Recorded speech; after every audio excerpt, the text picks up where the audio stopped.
right now, 4.2 light-years away. A red dwarf star called Proxima Centauri burns with the fury of 600 billion nuclear bombs every second. Orbiting this cosmic furnace sits a world that might harbor life. Our closest potentially habitable neighbor in the entire universe.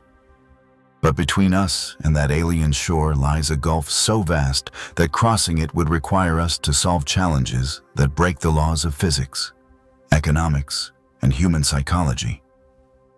We will journey through radiation storms that melt steel, encounter dust particles moving fast enough to vaporize cities, and face energy requirements that make our entire civilization look like a flickering candle. Prepare yourselves. Proxima Centauri feels close because astronomers call it our nearest stellar neighbor. Scientists speak of it like the house next door, a quick trip across the cosmic street. This friendly language hides a terrifying truth that becomes clear the moment you try to picture the actual distance. 4.2 light-years means that light itself, the fastest thing in the universe, takes over 4 years to travel from Proxima to Earth. Light moves at 670 million miles per hour, fast enough to circle our planet 7 times in a single second. Yet, even at this incomprehensible speed, photons from Proxima spend more than 1,500 days racing through the void before reaching your eyes. Consider this differently. If Earth were a marble sitting in New York City, Proxima Centauri would be another marble placed in the middle of the Pacific Ocean. The space between them contains absolutely nothing. No air, no islands, no rest stops. Just a black vacuum stretching beyond human comprehension, punctuated occasionally by specks of dust moving fast enough to punch holes through solid steel.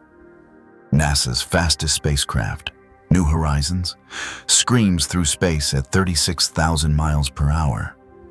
This probe reached Pluto in 9 years, a journey that made headlines around the world. At this record-breaking speed, New Horizons would need 78,000 years to reach Proxima Centauri. That timeline spans the entire history of human civilization multiple times over. Every rocket we have ever built, every speed record we have ever set, every technological breakthrough we have achieved. All of it combined would still leave us crawling like ants across a distance that light itself finds challenging. The gap between us and our nearest stellar neighbor contains enough empty space to swallow 1 million solar systems without them ever touching each other. But this crushing scale represents just the beginning of our problems. The distance alone would be merely inconvenient if space were truly empty. A peaceful highway where spacecraft could coast undisturbed for millennia. What lurks in that seemingly vacant darkness transforms a difficult journey into a gauntlet of death that would test every limit of human engineering and endurance. 4 light-years sounds manageable until you convert it into numbers that human minds can actually process. This distance equals 25 trillion miles. A figure so large that writing it out requires a 1 followed by 13 zeros. If you counted 1 number per second without stopping to eat, sleep, or breathe. Reaching 25 trillion would take you 800,000 years. Imagine trying to walk this distance. At 3 miles per hour, the journey would require 9 trillion hours of continuous walking. That equals over 1 billion years of non-stop hiking. A time span longer than complex life has existed on Earth. You would witness the rise and fall of entire species, the birth and death of mountain ranges, and the slow dance of continents across the planet's surface. Even driving becomes absurd at these scales. A car traveling at highway speeds would need 350 million years to reach Proxima Centauri. During this road trip, you would watch the sun complete 1.5 orbits around the center of our galaxy. Dinosaurs would evolve, rule the Earth, and go extinct twice over while you held the steering wheel. The fastest commercial airliner maxes out at 600 miles per hour. At this speed, reaching Proxima would take 4.7 million years. Modern humans have only existed for 300,000 years, meaning this flight would last 15 times longer than our entire species has walked the Earth. The pilot would need to account for ice ages, the evolution of agriculture, the rise of civilization, and the development of space travel itself. These comparisons reveal why astronomers measure cosmic distances in light years rather than miles or kilometers. Regular units of measurement become meaningless when describing spaces so vast that light, which can circle the Earth in 1/7 of a second, requires years to cross them. The human brain simply cannot hold these scales in focus without breaking them down into familiar analogies. But scale represents only one dimension of the challenge. Even if we could somehow compress this journey into a manageable time frame, the physics of moving through space at the required speeds would introduce problems that make the distance seem trivial. The faster we try to go, the more the universe itself conspires against us. Our fastest spacecraft moves like a snail when measured against interstellar distances. Voyager 1, launched in 1977, currently travels at 38,000 miles per hour relative to the Sun. This probe has journeyed farther from Earth than any human-made object, crossing into interstellar space after 36 years of flight. Yet, Voyager would need 73,000 years to reach Proxima Centauri.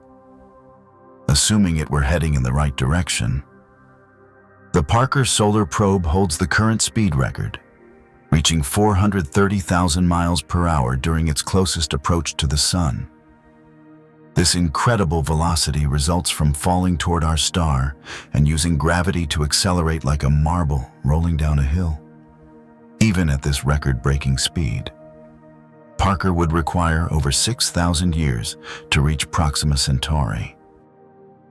These numbers expose the fundamental problem with chemical rockets. Every spacecraft ever launched relies on burning fuel to create thrust. But carrying enough fuel for an interstellar journey creates an impossible equation. The more fuel you load, the heavier your spacecraft becomes. The heavier your spacecraft, the more fuel you need to accelerate it. This vicious cycle quickly spirals into absurdity. Chemical rockets max out at specific impulse values that make interstellar travel laughably impractical. Even if you built a rocket the size of a skyscraper and filled it entirely with the most efficient fuel possible, it could only accelerate a small payload to a tiny fraction of the speed needed for reasonable interstellar travel. The math simply does not work with conventional propulsion. Consider the space shuttle, which weighed 4.4 million pounds at launch, but delivered only 250,000 pounds to orbit. This ratio means that 94% of the total mass consisted of fuel and engines, leaving just 6% for payload. Scaling this approach to interstellar speeds would require fuel masses larger than planets. Ion drives offer better efficiency, but generate thrust measured in ounces rather than tons. These engines can run for years using tiny amounts of fuel, gradually accelerating spacecraft to impressive speeds. However, even the most advanced ion drive would need centuries to reach velocities that make interstellar travel feasible. And the spacecraft would still take millennia to reach its destination. The energy needed to send even a small spacecraft to Proxima Centauri dwarfs the total power output of human civilization. Accelerating 1 ton of mass to 10% of light speed, a reasonable minimum for interstellar travel, requires 900 billion joules of energy. This figure equals the total energy consumption of the entire United States for over 2,000 years. These calculations assume perfect efficiency, meaning 100% of the energy goes directly into accelerating the spacecraft with zero waste. Real engines waste enormous amounts of energy as heat, light, and exhaust velocity. Chemical rockets convert less than 3% of their fuel energy into useful thrust. Even advanced ion drives achieve efficiencies below 50%. Accounting for realistic inefficiencies multiplies the energy requirements by factors of 10 or more. The numbers become even more staggering when you consider that spacecraft must also decelerate at their destination. Newton's laws of motion apply in space just as they do on Earth. An object in motion stays in motion unless acted upon by an external force. A spacecraft traveling at 10% of light speed would zip past Proxima Centauri in minutes unless it carries enough fuel to slow down and enter orbit. This deceleration requirement doubles the energy budget, assuming you use rockets for both acceleration and braking. Some mission designs propose using magnetic fields or radiation pressure from the destination star to slow down. But these exotic braking systems remain theoretical. Most practical proposals still require the spacecraft to carry deceleration fuel, doubling an already impossible energy requirement. Compare this to our current energy production capabilities. All the power plants on Earth, nuclear, coal, natural gas, solar, wind, and hydroelectric combined generate about 28 trillion watts continuously. Running every power plant on the planet for over 2 centuries would produce enough energy to send 1 ton toward Proxima Centauri. Assuming perfect efficiency and no other energy needs for human civilization, building an interstellar spacecraft would require dedicating the entire energy output of human civilization for longer than recorded history has existed. This assumes we could store the energy without losses, build perfect engines, and convince 8 billion people to live without electricity while we prepare for a journey that might fail. Space radiation transforms the journey to Proxima Centauri into a 4-year bombardment that would cook any human crew from the inside out. Beyond Earth's protective magnetic field and atmosphere, cosmic rays stream through the solar system like invisible bullets fired from exploding stars and distant galaxies. These high-energy particles punch through spacecraft hulls, equipment, and human tissue with ease. Cosmic ray particles travel at nearly the speed of light, carrying energies millions of times greater than anything produced in Earth-based particle accelerators. When these rays strike human cells, they shatter DNA molecules, trigger cancers, and cause radiation sickness that kills within weeks. A crew traveling to Proxima would receive radiation doses equivalent to getting a full-body CT scan every single day for 4 years straight. The sun occasionally unleashes solar storms that make cosmic ray background radiation look gentle. During these events, our star hurls billions of tons of charged particles into space at speeds up to 5 million miles per hour. Astronauts on the International Space Station retreat to shielded compartments during major solar storms. But even low Earth orbit provides some protection from Earth's magnetic field. A crew traveling between stars would face these storms with no shelter except what they carried with them.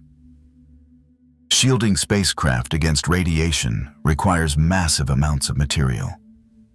Lead blocks radiation effectively, but weighs over 700 pounds per cubic foot. Surrounding a crew compartment with just 3 feet of lead shielding would add thousands of tons to the spacecraft's mass. Water provides cheaper radiation protection and serves double duty as drinking water. But effective shielding still requires layers several feet thick. The weight penalty for radiation shielding conflicts directly with the energy requirements for interstellar travel. Every pound of shielding material multiplies the fuel needed to accelerate the spacecraft. Adding enough shielding to protect the crew makes the energy requirements even more impossible than they already were. Mission planners face an impossible choice between cooking the crew with radiation or making the spacecraft too heavy to reach its destination. Some designs propose using the spacecraft's fuel as radiation shielding, positioning fuel tanks around the crew compartment. This approach works only during the early phases of the journey when the fuel tanks remain full. As the engines consume fuel during acceleration, the radiation protection gradually disappears, exposing the crew to increasing doses as the journey progresses. The seemingly empty space between stars contains dust particles that become armor-piercing bullets when encountered at interstellar travel speeds. These microscopic grains of silicon, carbon, and ice drift through the galaxy at relatively low speeds. But relative velocity determines the impact energy. A spacecraft traveling at 10% of light speed would collide with dust particles at closing speeds of 60 million miles per hour. At these velocities, a grain of sand carries the kinetic energy of a hand grenade. The smallest dust particle, barely visible under a microscope, hits with enough force to punch holes through steel plating. A piece of debris the size of a pebble would strike with the energy of a large bomb, potentially destroying an entire spacecraft in a fraction of a second. The physics behind these impacts follows Einstein's mass-energy equation, where kinetic energy increases with the square of velocity. Doubling your speed quadruples the impact energy of every collision. At relativistic speeds, even the hydrogen atoms floating in space become dangerous projectiles that gradually erode spacecraft surfaces like cosmic sandblasting. Interstellar space contains roughly 1 dust particle per cubic mile, which sounds sparse until you calculate the collision rates. A spacecraft traveling to Proxima Centauri would sweep through billions of cubic miles of space during its journey. The probability of hitting dangerous debris approaches 100% over such distances and time frames. Spacecraft designers must account for these impacts when planning interstellar missions. Some proposals include thick frontal shields designed to absorb dust impacts. But these shields add mass that worsens the energy requirements. Other designs suggest using electromagnetic fields to deflect charged particles. But this approach only works on dust particles that carry an electrical charge. The dust impact problem gets worse as spacecraft accelerate to higher speeds. Mission designs targeting 20 or 30% of light speed face impact energies comparable to nuclear weapons. At these velocities, even the thin hydrogen gas between stars becomes problematic, creating drag forces that gradually slow the spacecraft while heating its surface to thousands of degrees. Some theoretical designs propose clearing a path through space using powerful lasers fired ahead of the spacecraft. These beams would vaporize dust particles before the spacecraft encounters them, creating a relatively clean corridor for travel. However, the power requirements for such laser systems rival those needed to accelerate the spacecraft itself. Einstein's theory of relativity transforms interstellar travel into a journey through time itself, where clocks aboard fast-moving spacecraft run slow compared to those on Earth. At 10% of light speed, time dilation effects remain subtle. A 4-year journey would seem about 2 weeks shorter to the crew than to observers on Earth. But as spacecraft approach higher fractions of light speed, time dilation becomes a dominant factor that reshapes the entire mission. A spacecraft traveling at 90% of light speed would experience time running at less than half the normal rate. The crew would age 2 years, while Earth experiences 4.5 years. This differential aging means that crew members return to a world that has aged much faster than they have, creating a permanent separation from the civilization they left behind. Time dilation effects become extreme near the speed of light. At 99% of light speed, time aboard the spacecraft slows to 1/7 of Earth's rate. A journey to Proxima that takes 4.5 years in Earth time would feel like only 8 months to the crew. The travelers would return to find that everyone they knew had aged 5 times faster, transforming friends and family into elderly strangers or historical figures. These relativistic effects create profound psychological challenges for interstellar crews. Imagine leaving Earth with a newborn child and returning to find that the baby has become a middle-aged adult who barely remembers you. Spouses would age apart. Friendships would dissolve across time, and the crew would become temporal exiles, cut off from their original era. Time dilation also complicates mission planning and communication. Ground controllers must account for the fact that messages sent to a relativistic spacecraft arrive at different rates depending on the ship's velocity. A conversation between Earth and the crew could take hours or days to complete, with the time delays changing constantly as the spacecraft accelerates and decelerates. The effect works both ways. Crew members looking back at Earth would see events unfolding in fast forward as their spacecraft approaches light speed. They would watch years pass on Earth in mere months of ship time, witnessing the rise and fall of governments, the aging of landscapes, and the march of technological progress at an accelerated pace. Multi-generational spacecraft create psychological challenges that make physical survival seem simple by comparison. Children born aboard these vessels would grow up knowing they will spend their entire lives traveling between stars, never seeing a planet's surface or breathing natural air. These second and third generation crew members would inherit a mission they never chose, trapped in a metal container, crossing empty space toward a destination they might never reach. The first generation faces the trauma of permanent exile from Earth. Crew members would watch their home planet shrink to a point of light, knowing they will never return. Every sunset, every forest, every ocean breeze becomes a memory that fades over years of recycled air and artificial gravity. The psychological weight of this permanent separation could trigger depression, anxiety, and mental breakdown among crew members who volunteered for a mission they cannot escape. Later generations face different but equally severe challenges. Children born on the spacecraft would struggle to understand concepts like weather, seasons, or an open sky.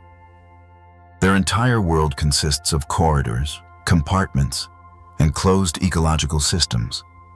These individuals might develop claustrophobia, agoraphobia, or other psychological disorders when they finally encounter the open spaces of a planetary surface. Social dynamics aboard generational ships would evolve in unpredictable ways over decades of isolation. Small disagreements could escalate into permanent feuds when people cannot escape each other's company. Religious, political, or cultural divisions might split the crew into factions that compete for resources or control of the mission. The children of these divided crews would inherit conflicts they do not understand, potentially leading to civil war in the cramped confines of the spacecraft. The mission itself could lose meaning over multiple generations. The great-grandchildren of the original crew might question why they should continue toward Proxima Centauri instead of turning around or settling on some intermediate destination. Without the emotional connection to Earth that motivated the first generation, later crew members might mutiny against the mission plan or abandon the interstellar journey entirely. Maintaining technological knowledge across generations presents another psychological challenge. Complex spacecraft systems require expert operators and maintenance crews. If key personnel die before passing on their skills, critical systems could fail permanently. The psychological pressure of preserving essential knowledge while living in isolation could create intense stress among crew members responsible for the spacecraft's operation.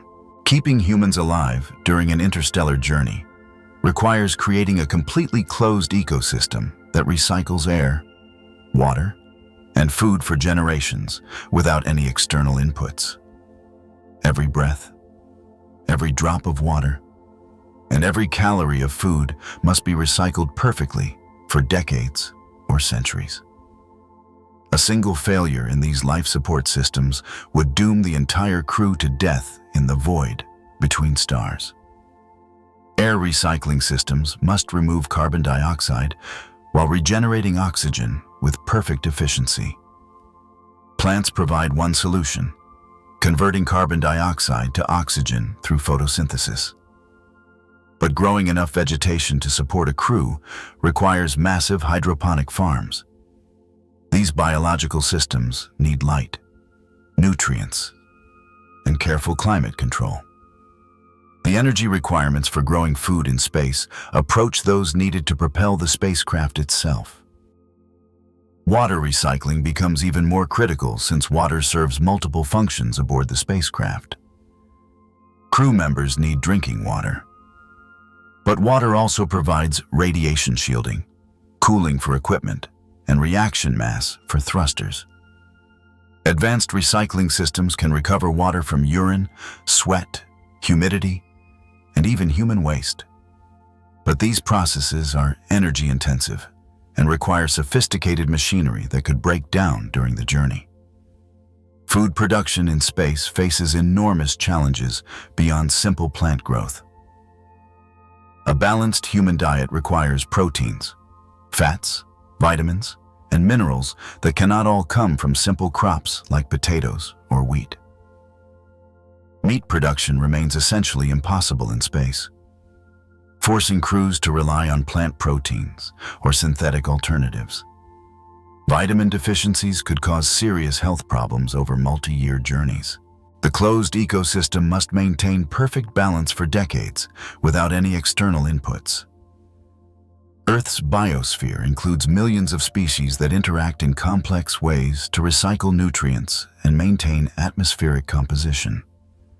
A spacecraft's biosphere might include only dozens of species, making it fragile and susceptible to collapse. The extinction of a single key species could trigger a cascading failure that destroys the entire life support system. Backup systems provide some safety margin, but redundancy adds weight and complexity to the spacecraft's design. Chemical air scrubbers can remove carbon dioxide temporarily, but they consume expendable materials that eventually run out. Stored food and water can tide the crew through emergencies, but these reserves add mass that makes interstellar acceleration more difficult. Radio signals traveling between an interstellar spacecraft and Earth would experience delays that gradually stretch from minutes to years, eventually cutting the crew off from real-time communication with human civilization. Light-speed communication seems instantaneous on Earth, but becomes painfully slow across interstellar distances. Messages sent from Proxima Centauri take 4 years and 3 months to reach Earth, making conversations impossible and turning communication into a one-way exchange of historical updates. During the initial phases of the journey, communication delays grow gradually as the spacecraft moves away from Earth. At the distance of Mars, radio signals take up to 24 minutes to cross space, making real-time conversation impossible, but allowing for delayed exchanges. This delay continues increasing as the spacecraft travels toward the outer solar system, reaching hours and then days. By the time the spacecraft reaches interstellar space, communication delays stretch to months or years.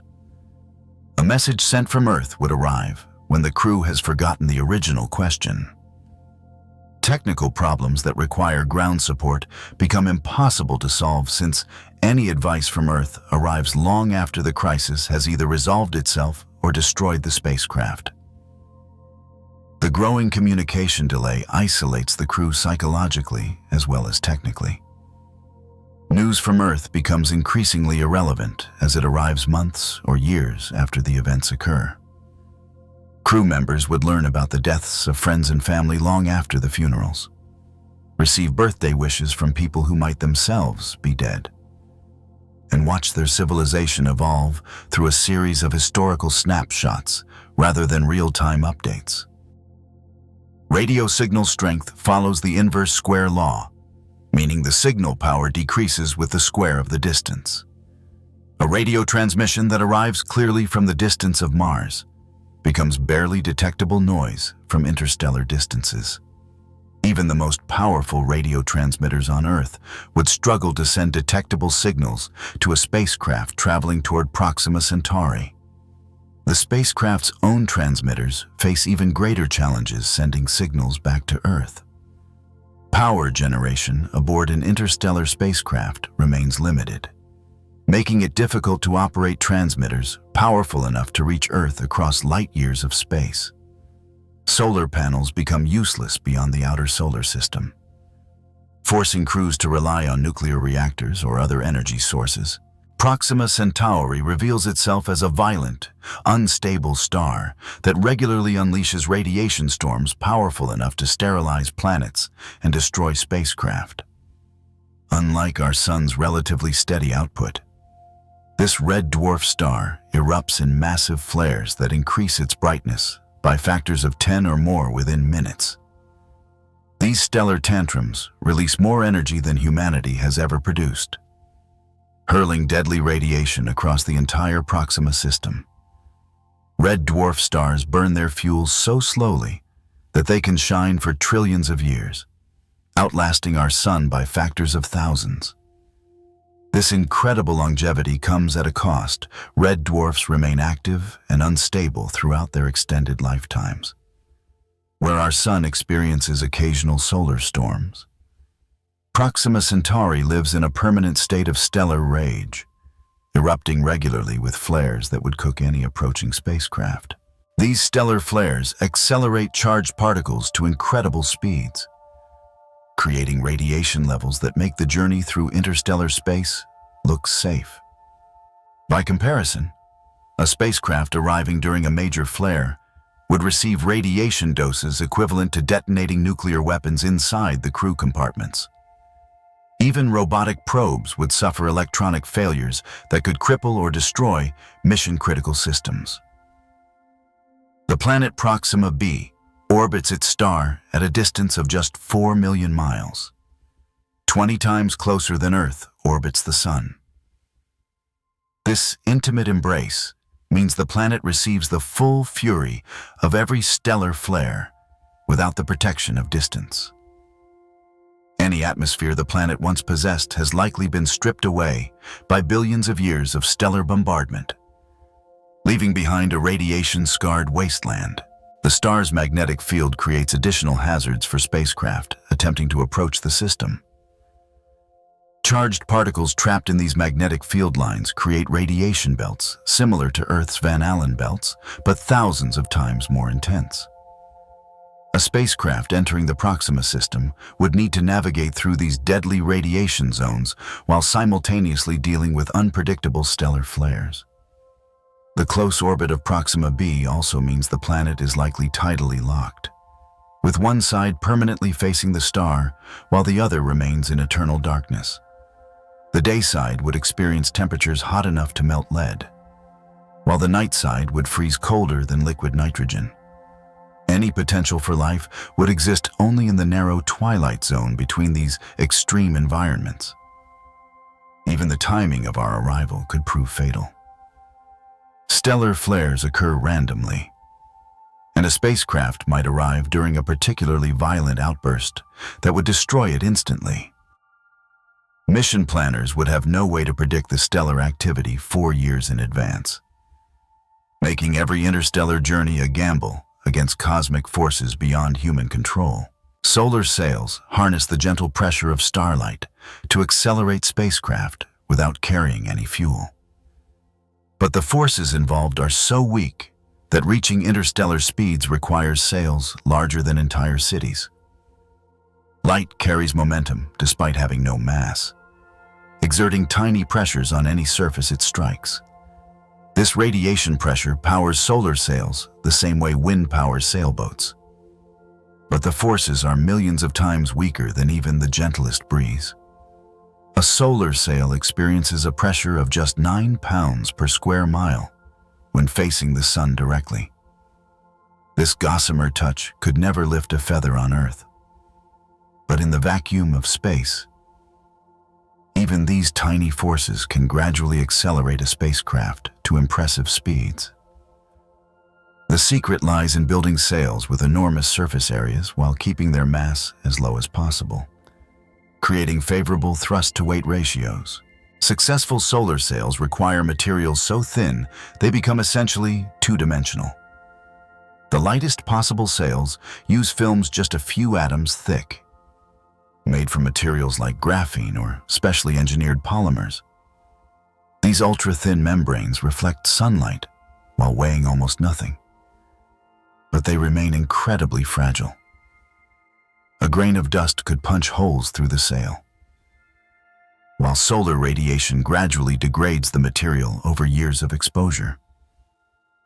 The largest solar sails ever deployed measure only a few hundred feet across, but interstellar missions would require sails spanning dozens of miles. These massive structures must unfold perfectly in space, maintain their shape across decades of flight, and survive impacts from cosmic dust and debris. The engineering challenges of building and deploying city-sized sails in space dwarf anything humanity has ever attempted. Solar sail acceleration decreases rapidly with distance from the Sun. The gentle push that works near Earth becomes negligible beyond the orbit of Mars, limiting solar sails to acceleration phases within the inner solar system. A spacecraft using solar sails alone would accelerate for months or years while moving away from the Sun, then coast at a constant velocity for the remainder of the interstellar journey. Advanced solar sail concepts propose using powerful lasers instead of sunlight to provide propulsion.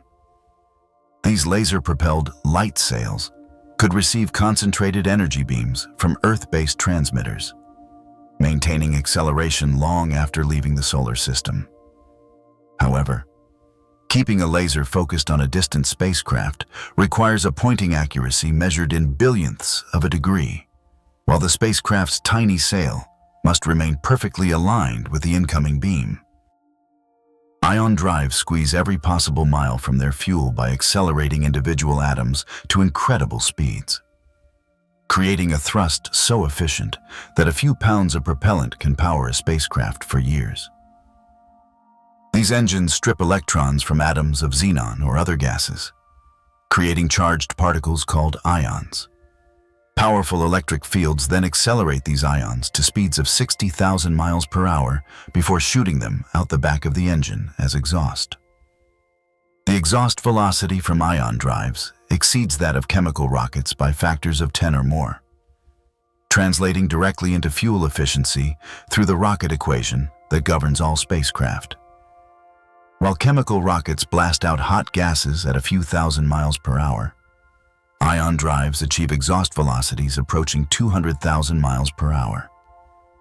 This incredible efficiency means ion drives can accelerate a spacecraft to much higher final speeds using far less fuel. The trade-off comes in thrust levels that barely register on conventional force meters. Ion drives produce a thrust measured in ounces rather than tons, creating an acceleration so gentle that crew members would not feel it. A spacecraft using ion drives might take months to escape Earth's gravity well, gradually spiraling outward as the weak but continuous thrust slowly builds velocity. This gentle acceleration becomes an advantage for interstellar missions, where the journey time spans years or decades. Ion drives can run continuously for the entire journey, accelerating for half the trip and then flipping around to decelerate for the second half. The constant thrust gradually builds to velocities that chemical rockets could never achieve. Even with unlimited fuel supplies, modern ion drives consume electrical power measured in kilowatts, requiring large solar arrays or nuclear reactors to operate. The Deep Space One mission used solar panels the size of basketball courts to power a single ion engine producing just 2 ounces of thrust. Scaling this approach to interstellar velocities would require power generation systems rivaling those of entire cities. Advanced ion drive concepts propose using nuclear reactors or even fusion power plants to generate the massive electrical power needed for high-thrust operation. These nuclear electric propulsion systems could produce thousands of times more thrust than current ion drives, while maintaining their incredible fuel efficiency. However, building nuclear reactors that operate reliably for decades in the radiation environment of space remains an unsolved engineering challenge. Nuclear pulse propulsion harnesses the explosive power of atomic bombs to accelerate spacecraft. detonating nuclear weapons behind massive shock absorbers that convert the blast energy into forward motion. This concept sounds like science fiction until you realize that nuclear explosions represent the most concentrated energy source available to human technology, capable of accelerating large spacecraft to velocities that dwarf anything achievable with chemical rockets. Project Orion, studied seriously by NASA and the United States Air Force in the 1960s, proposed dropping nuclear bombs out the back of a spacecraft and riding the explosions like a cosmic pogo stick. Each detonation would strike a massive steel pusher plate connected to the crew compartment through heavy shock absorbers. The repeated nuclear explosions would gradually accelerate the spacecraft to incredible speeds, while the shock absorption system protected the crew from being crushed by the acceleration forces. The numbers behind nuclear pulse propulsion reveal its incredible potential. A single nuclear weapon releases energy equivalent to thousands of tons of chemical explosives, enough to accelerate a massive spacecraft by hundreds of miles per hour with each detonation. Chaining together hundreds or thousands of nuclear explosions could theoretically accelerate a spacecraft to significant fractions of light speed, making interstellar travel possible within human lifetimes. Nuclear pulse propulsion systems could carry enormous payloads compared to other propulsion concepts, where ion drives and solar sails work only with lightweight probes. Nuclear pulse ships could transport entire crews, life support systems, and scientific equipment to other star systems. The massive pusher plates and shock absorbers add weight to the spacecraft, but the nuclear explosions provide enough energy to accelerate these heavy systems along with substantial payloads. The engineering challenges of nuclear pulse propulsion border on the insane. The pusher plate must survive repeated nuclear detonations without melting, cracking, or being blown away from the spacecraft. The shock absorption system must cushion acceleration forces that would otherwise crush the crew, while the nuclear weapons themselves must detonate at precisely the right distance and timing to maximize thrust efficiency. Radiation from the nuclear explosions would cook both the crew and the equipment unless massive shielding protected the spacecraft. Each nuclear detonation creates an electromagnetic pulse that could destroy electronic systems, while neutron radiation would gradually make the entire spacecraft radioactive. The crew would essentially be riding inside a nuclear reactor that periodically explodes behind them. Antimatter represents the ultimate rocket fuel, capable of converting 100% of its mass directly into energy through annihilation reactions that make nuclear explosions look like firecrackers.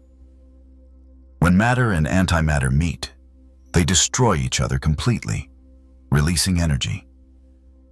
According to Einstein's famous equation, a single pound of antimatter reacting with a pound of ordinary matter would release energy equivalent to 43 million tons of conventional explosives. This perfect energy conversion makes antimatter the holy grail of spacecraft propulsion. Chemical rockets waste most of their energy heating exhaust gases, while nuclear rockets convert less than 1% of their fuel mass into energy. Antimatter engines could theoretically achieve exhaust velocities approaching the speed of light itself, enabling spacecraft to reach relativistic speeds that make interstellar travel practical within human lifetimes. The mathematics of antimatter propulsion approach theoretical perfection. Just a few ounces of antimatter could accelerate a large spacecraft to 10% of light speed, reducing the journey time to Proxima Centauri from tens of thousands of years to mere decades. The fuel requirements drop to manageable levels, eliminating the impossible energy budgets that plague other propulsion concepts.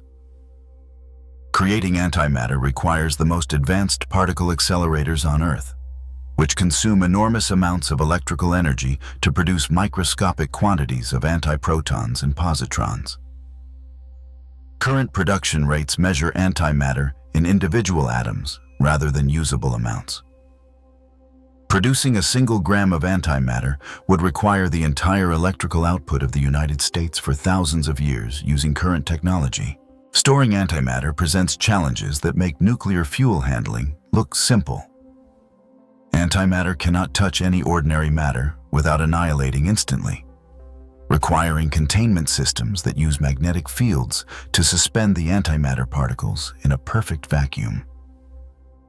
These magnetic bottles must operate flawlessly for years or decades, since any containment failure would release the entire fuel supply in a matter-antimatter explosion that could vaporize the spacecraft. The annihilation reactions that make antimatter such a perfect fuel also create deadly radiation that would cook any nearby crew members. Antimatter engines require massive radiation shielding to protect human occupants. While the intense energy releases could damage or destroy the engine components during operation, the engineering challenges of building engines that can survive repeated matter-antimatter explosions remain largely theoretical. Fusion ramjets were proposed to solve the fuel problem by eating their way through space, scooping up hydrogen atoms from the interstellar medium and burning them in nuclear fusion reactions that power the spacecraft forward. This concept eliminates the need to carry fuel for the entire journey, instead gathering propellant from space itself as the spacecraft travels between the stars. The interstellar medium contains roughly 1 hydrogen atom per cubic centimeter, sparse by Earth standards, but potentially harvestable by a spacecraft equipped with massive magnetic field generators. These electromagnetic scoops would extend for thousands of miles ahead of the spacecraft, gathering the hydrogen atoms and funneling them into nuclear fusion reactors that would burn the hydrogen into helium while releasing enormous amounts of energy. A Bussard ramjet, named after the physicist Robert Bussard, who proposed the concept, would accelerate continuously throughout its journey as it consumed the interstellar hydrogen. The faster the spacecraft travels, the more hydrogen it encounters per unit of time, increasing the fuel flow rate and potentially allowing the ramjet to accelerate all the way to significant fractions of the speed of light.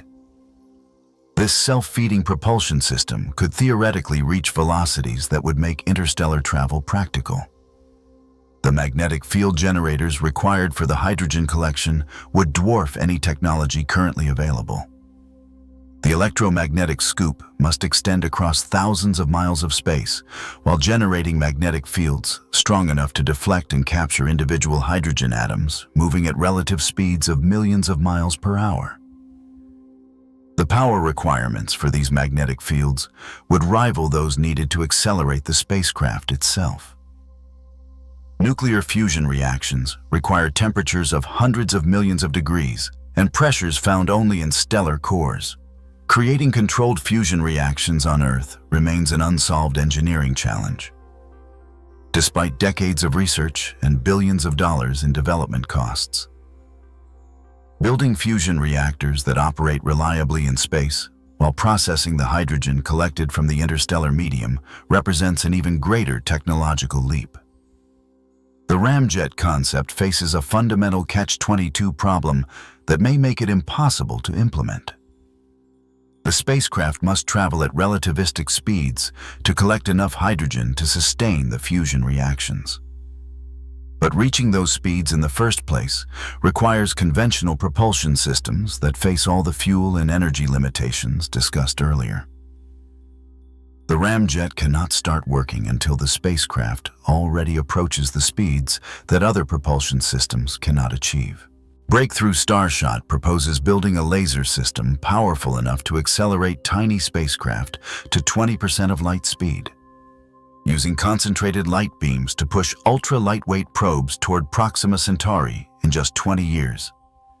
This ambitious project abandons human crews entirely, focusing instead on miniaturized robots small enough to ride waves of laser light across interstellar distances. The concept requires building an array of ground-based lasers with a combined power output measuring in the gigawatts, equivalent to several nuclear power plants operating simultaneously.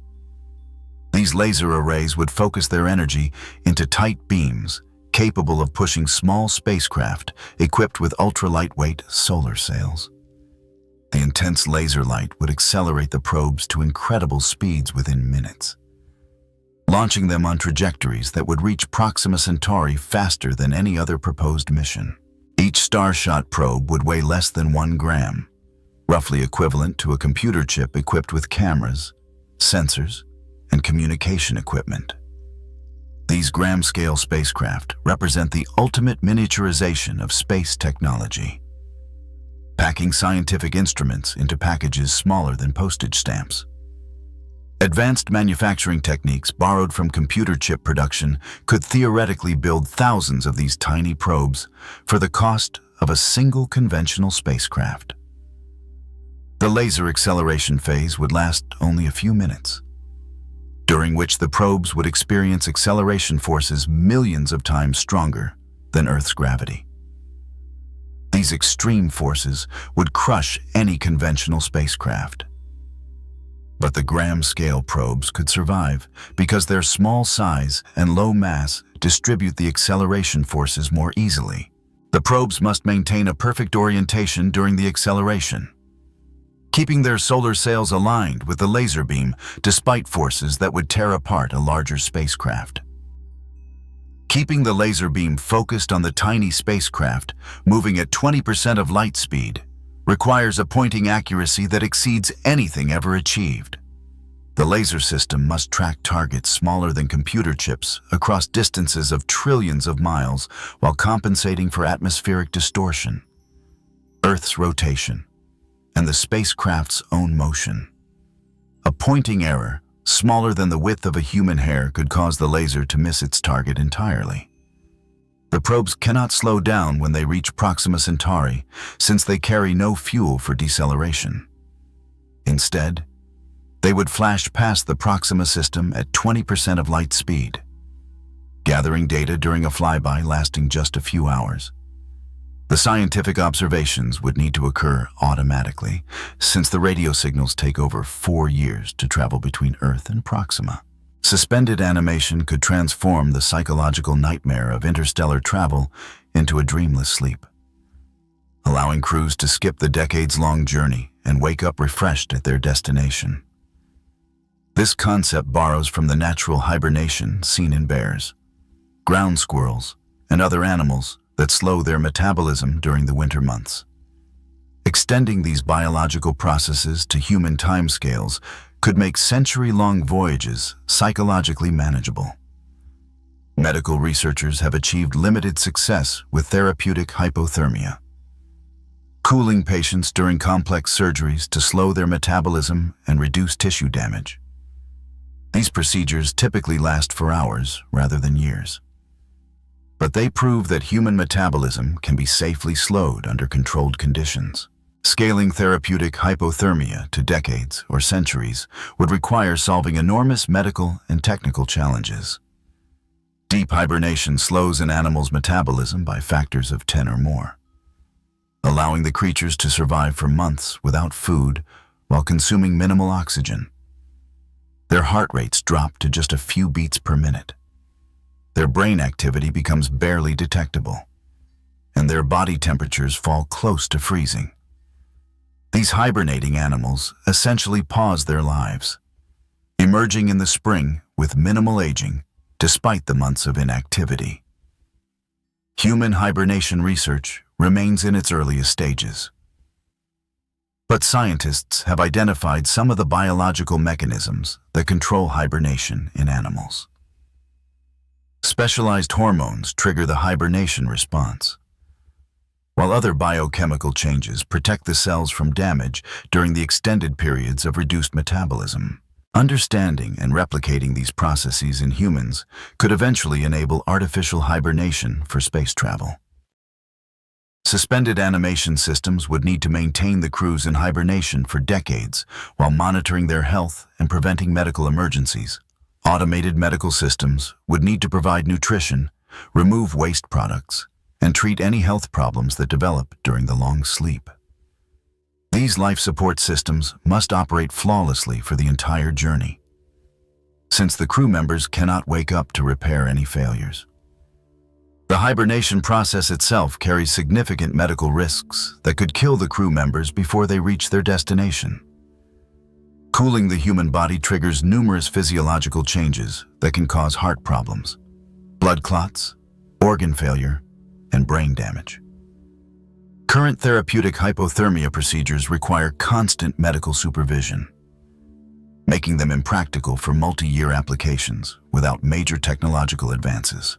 Artificial intelligence could eliminate human crews entirely, sending robot explorers that never get lonely, never need food or air, and never worry about returning home. These mechanical ambassadors could survive radiation doses that would kill humans instantly, operate in a vacuum without life support, and remain functional for centuries while traveling between the stars. Advanced artificial intelligence might even make better decisions than human crews when faced with the unexpected challenges of interstellar exploration. Modern spacecraft already rely heavily on autonomous systems that navigate, communicate, and conduct scientific observations without human intervention.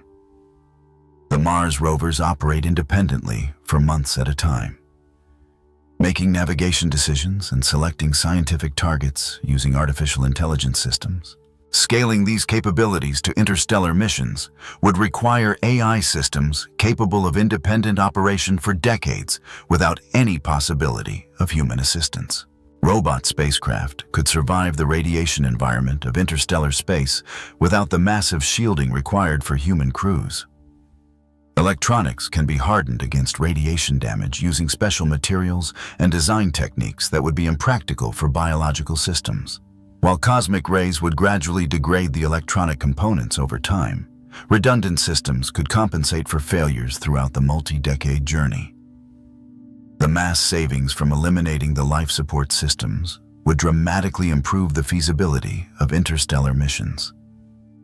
Human crews require air, water, food, radiation shielding, and living space that add thousands of tons to a spacecraft's mass. Robot explorers need only their scientific instruments, communication equipment, and propulsion systems. This mass reduction translates directly into higher achievable velocities or lower energy requirements for reaching interstellar speeds. Artificial intelligence systems could potentially make better scientific decisions than human crews during the brief flyby of an alien star system. AI systems can process information faster than humans. Consider multiple options simultaneously and optimize scientific observations in real time. When every second counts during a high-speed encounter with an alien world, artificial intelligence might maximize the scientific return from the mission. The development of artificial general intelligence capable of autonomous interstellar exploration remains decades away, despite the rapid advances in machine learning and robotics. Current AI systems excel at specific tasks, but lack the flexibility and creativity needed for the open-ended exploration of unknown environments. Creating AI systems capable of operating independently for decades while adapting to unforeseen challenges represents one of the greatest technical hurdles in computer science. Generation ships must be large enough to house entire civilizations, creating self-sustaining worlds that carry thousands of people across the void between the stars. These massive vessels would dwarf anything humanity has ever built, stretching for miles and containing forests, lakes, and agricultural areas large enough to support diverse ecosystems.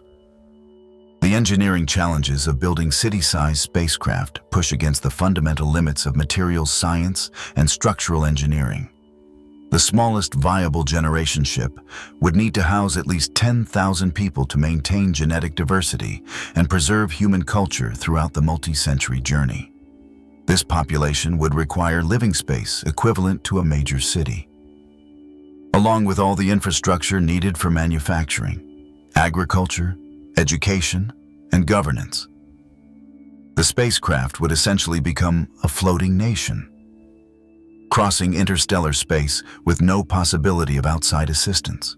Artificial gravity becomes essential for human health during multi-generation voyages, since prolonged weightlessness causes bone loss, muscle atrophy, and cardiovascular problems that would cripple the crew. The most practical approach involves rotating the entire spacecraft to create a centrifugal force that mimics gravity. However, generating Earth normal gravity requires massive rotating structures with diameters measured in miles rather than feet. The structural stresses in these rotating generation ships would approach the breaking point of any known material. The outer sections of the spacecraft would experience forces equivalent to dozens of times Earth's gravity, requiring construction materials stronger than steel to prevent a catastrophic structural failure. Advanced materials like carbon nanotubes might provide sufficient strength, but the manufacturing techniques for building mile-long structures from these materials remain purely theoretical. Closed ecological systems aboard generation ships must function perfectly for centuries without any external inputs. The ship's biosphere would need to recycle all organic matter, maintain the atmospheric composition, and support diverse plant and animal life without the backup systems that exist on Earth. A single ecological catastrophe could doom the entire population to starvation or suffocation in the vacuum of space. Social and political systems aboard generation ships would evolve in isolation from Earth, potentially creating entirely new forms of human civilization by the time the ship reaches its destination. The children and grandchildren of the original crew might develop different languages, customs, and political structures adapted to life aboard the spacecraft. These cultural changes could make communication with Earth increasingly difficult as the journey progresses. Interstellar travel costs so much that only the threat of human extinction could justify the massive economic investment required to send people to other star systems. The price tag for generation ships or advanced propulsion systems exceeds the gross domestic product of entire nations, requiring a level of international cooperation and resource allocation that humanity has never achieved. Only the ultimate insurance policy against a cosmic catastrophe could motivate such enormous expenditures. Consider the economic scale of building a generation ship capable of carrying 10,000 people to Proxima Centauri. The materials alone would require mining operations that dwarf anything currently existing, while the manufacturing infrastructure needed to build mile-long spacecraft does not exist anywhere on Earth. Conservative cost estimates reach hundreds of billions or even trillions of dollars, representing a significant fraction of the global economic output. These costs become manageable only when compared to the value of human survival itself. Earth faces numerous existential threats that could end human civilization within centuries or millennia. Asteroid impacts, supervolcanic eruptions, gamma-ray bursts, and artificial intelligence risks all pose potential extinction scenarios that would make the investment in interstellar travel look trivial by comparison. Spending trillions of dollars on backup colonies starts to seem reasonable when the alternative is complete extinction. The economic argument for interstellar colonization follows the same logic used for insurance policies. People pay monthly premiums to protect against unlikely but catastrophic events like house fires or car accidents. Nations invest in military defense systems to deter attacks that may never come. Interstellar colonies represent the ultimate insurance policy, protecting human civilization against risks that could eliminate every person on Earth simultaneously. Financial models for interstellar missions must account for economic returns that span centuries or millennia, rather than the typical business timeframes. The resources and knowledge gained from establishing interstellar colonies could eventually repay the initial investment. But these returns would accrue to future generations rather than the original investors. Traditional economic analysis breaks down when applied to projects with century-long timescales and existential risk mitigation. International cooperation becomes essential for any realistic interstellar colonization program.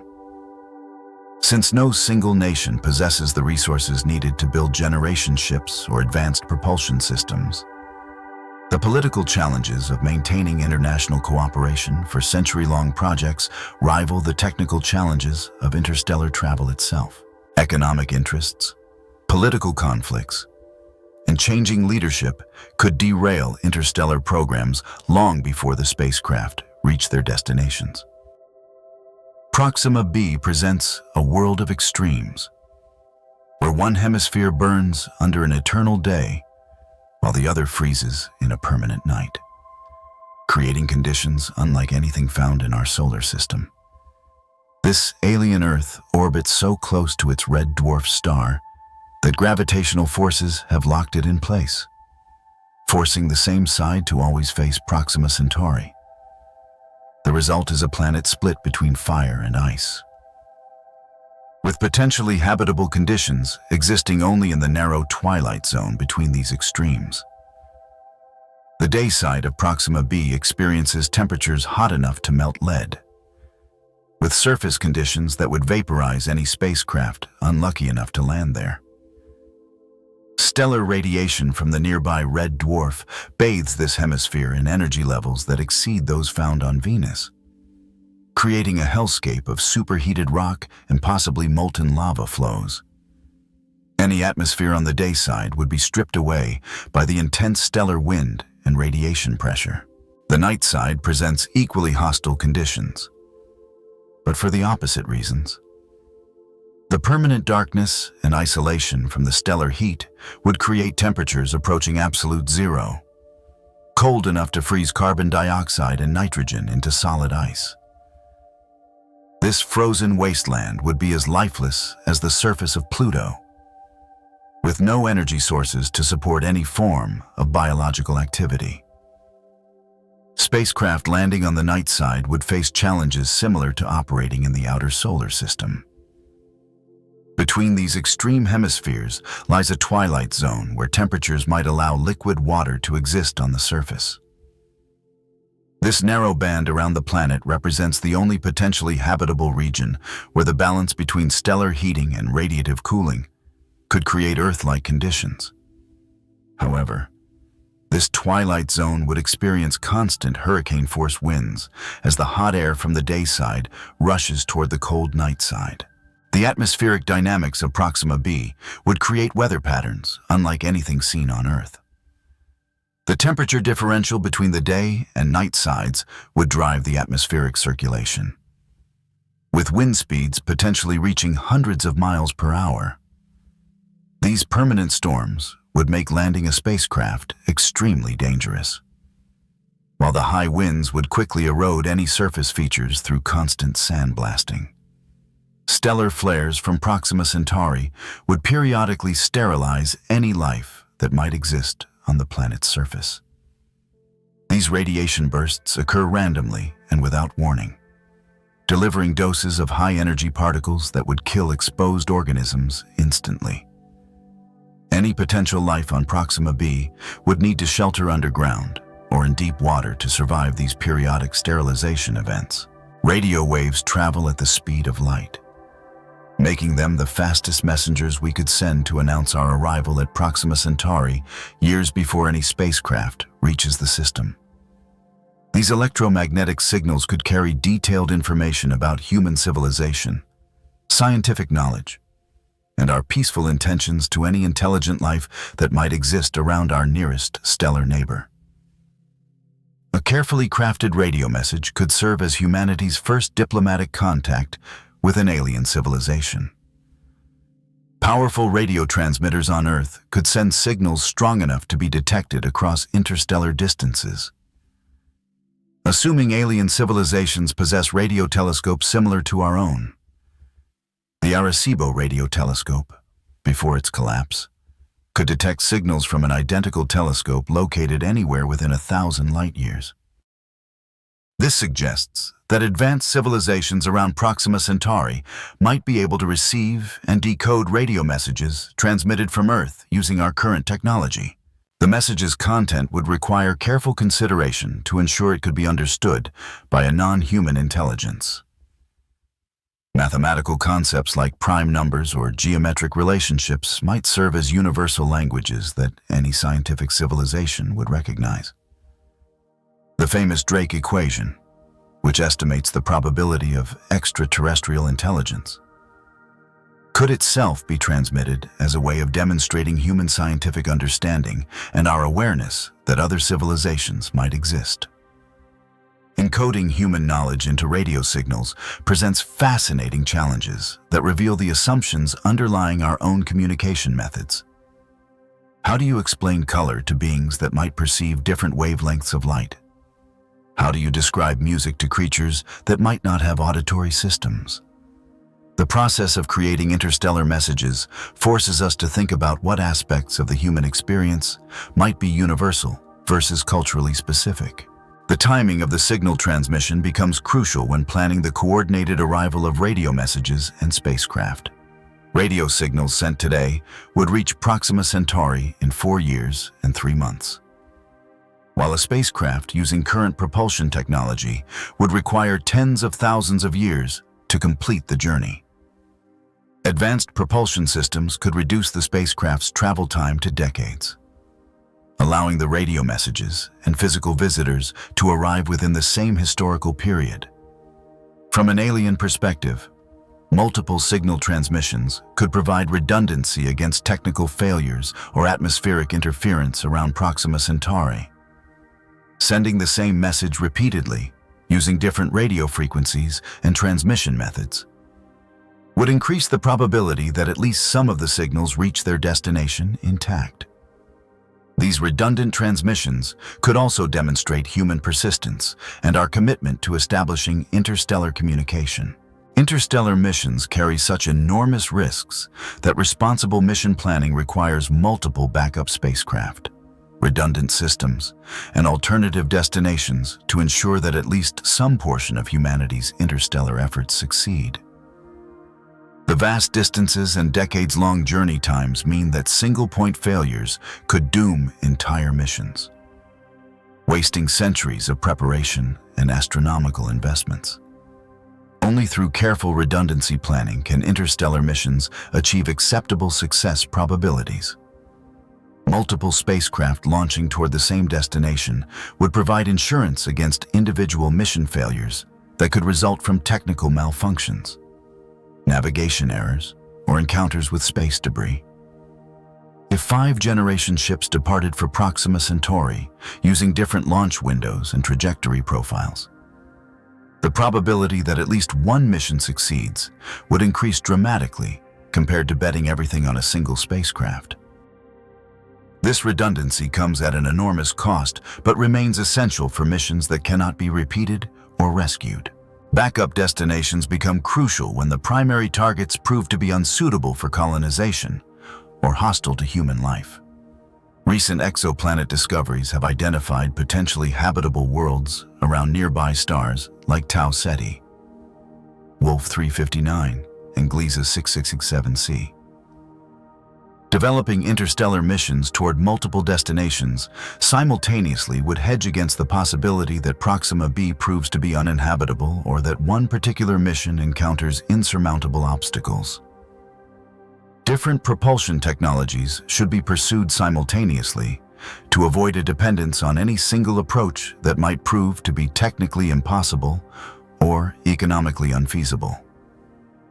While some missions might use nuclear pulse propulsion, others could employ ion drives, solar sails, or advanced fusion systems.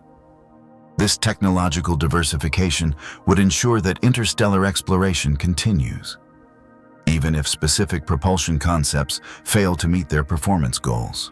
Robotic precursor missions could scout potential destinations decades before human crews arrive, providing crucial information about the local conditions and identifying the most promising targets for colonization. Small robot probes launched using laser propulsion could reach nearby star systems within 20 to 30 years, gathering data about the planetary environments, radiation levels, and potential resources. This advanced reconnaissance would allow the human missions to focus on the most suitable destinations.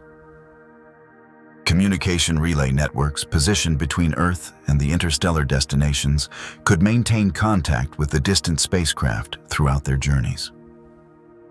These relay stations, powered by nuclear reactors and equipped with powerful radio transmitters, would extend the communication range and provide backup communication paths if the primary systems fail.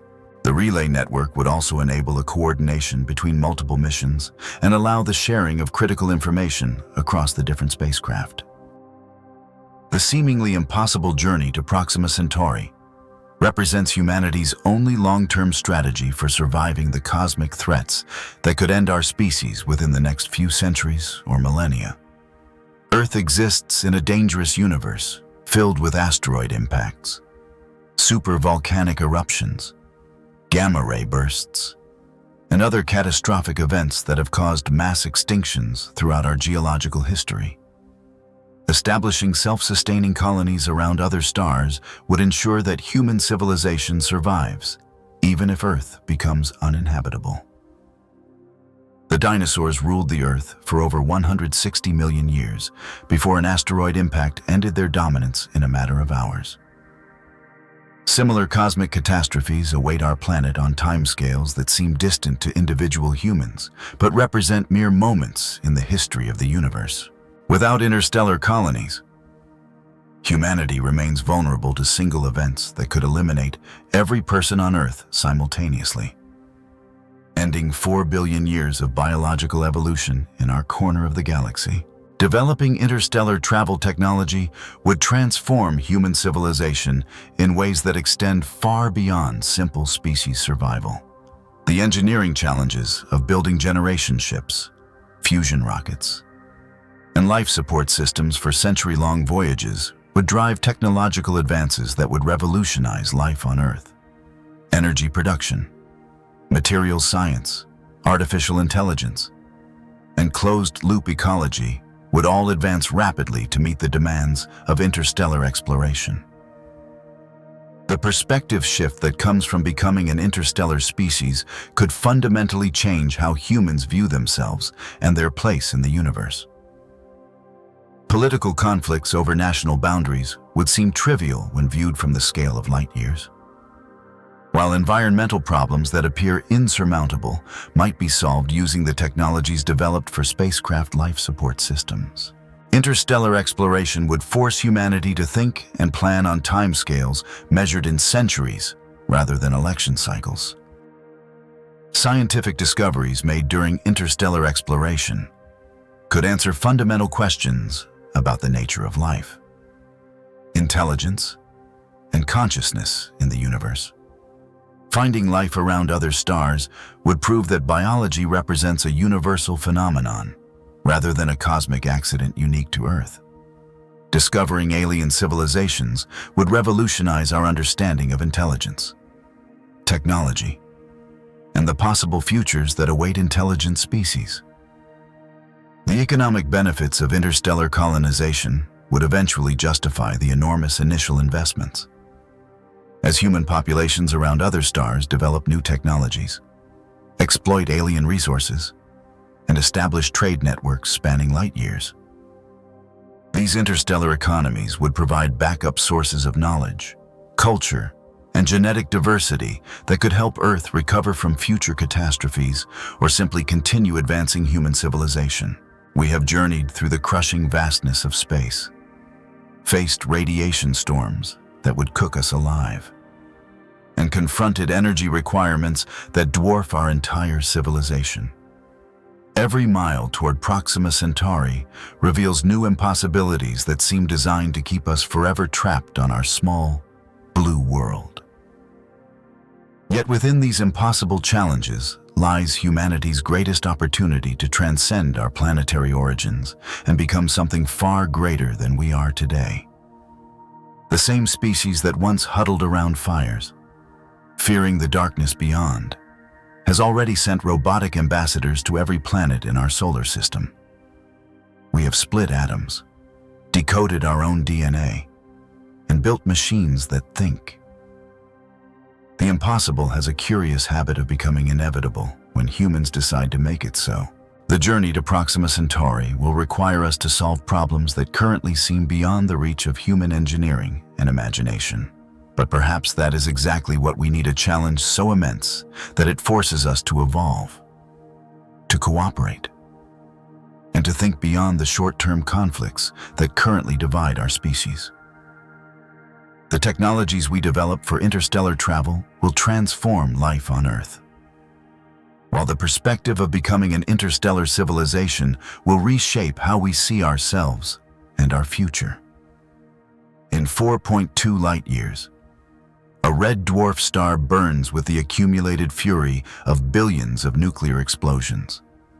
And orbiting that cosmic furnace sits a world that might become humanity's second home.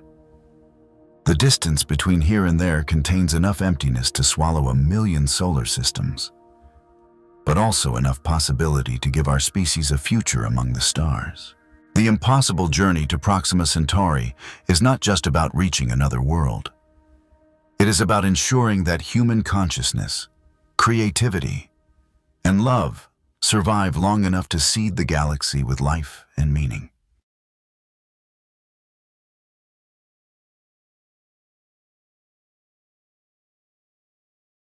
Deep beneath our feet, buried in rock layers 65 million years old, scientists have discovered something that should not exist: microscopic spheres of rare metals, scattered across the globe in a thin, uniform layer, a ghostly fingerprint left behind by an event of unimaginable power. For decades, we believed we knew the story this layer told.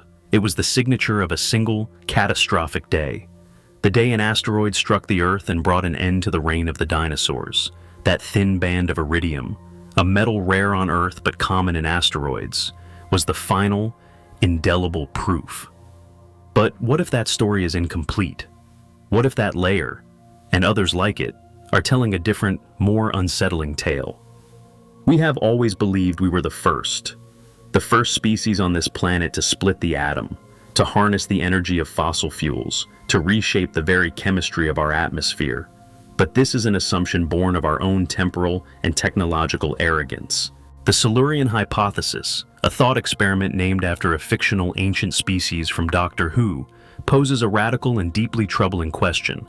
What if we were not the first? What if Earth, in its 4.5 billion year history, has hosted other advanced industrial civilizations that rose, flourished, and then vanished, leaving behind traces so subtle, so ancient, so transformed by the relentless churn of geological time that we have simply failed to recognize them? Consider the sheer, mind-numbing scale of deep time. If a civilization like our own, with its cities, its factories, its global impact, were to last for 10,000 years and then disappear completely, that entire span of existence would represent just a tiny fraction, 2/100,000ths of 1% of Earth's total history. Finding the evidence of such a brief, fleeting fluorescence of intelligence would be like searching for a single, specific grain of sand on all the beaches of the world.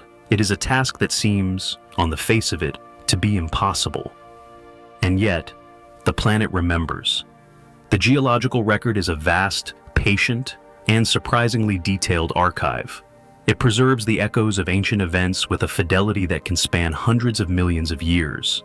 The iridium layer from the dinosaur-killing asteroid is a testament to this. If the Earth can preserve a clear, global signature of a single, bad day, it can surely preserve the signature of a civilization that may have dominated the planet for millennia. But what would those signatures be? Our cities of steel and concrete, our marvels of engineering, would crumble to dust in a geological eye blink. Our machines would rust, our plastics would degrade, our bones would fossilize only under the rarest of conditions. But our impact, our industrial metabolism, would be a different story. Every advanced civilization, by its very nature, must consume vast amounts of energy. It must manipulate matter, it must alter its environment, and it must produce waste. These activities leave behind indelible, chemical, and isotopic fingerprints, signatures that are woven into the very fabric of the planet's geology. They are recorded in the layers of sediment at the bottom of the ocean, in the ancient air trapped in the bubbles of polar ice, in the chemical composition of the rocks themselves. We know what our own industrial signature looks like because we are creating it right now, in real time. We are pumping vast quantities of carbon dioxide into the atmosphere from the burning of fossil fuels. Carbon that has a specific, ancient isotopic signature that is different from the carbon in the natural cycle. We are creating novel, synthetic materials, like plastics and industrial chemicals, that do not exist in nature and will persist in the environment for thousands, or even millions, of years. We are creating artificial, radioactive isotopes through our nuclear activities, elements that will serve as an unmistakable beacon of our presence to any future geologist.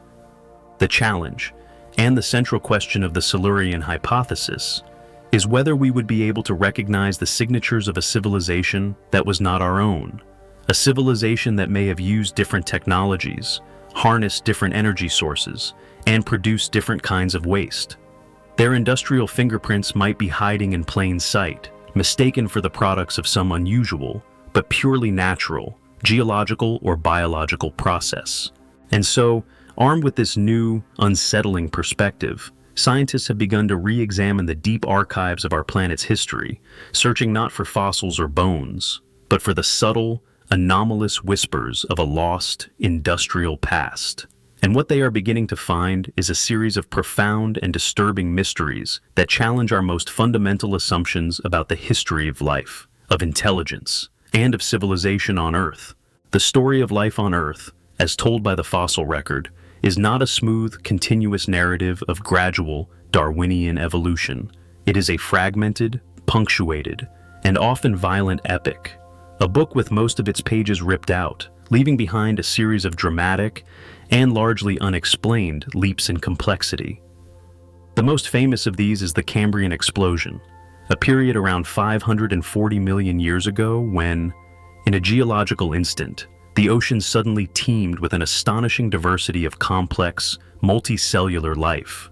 Before this event, the fossil record is dominated by simple, single-celled organisms and a few enigmatic, soft-bodied creatures.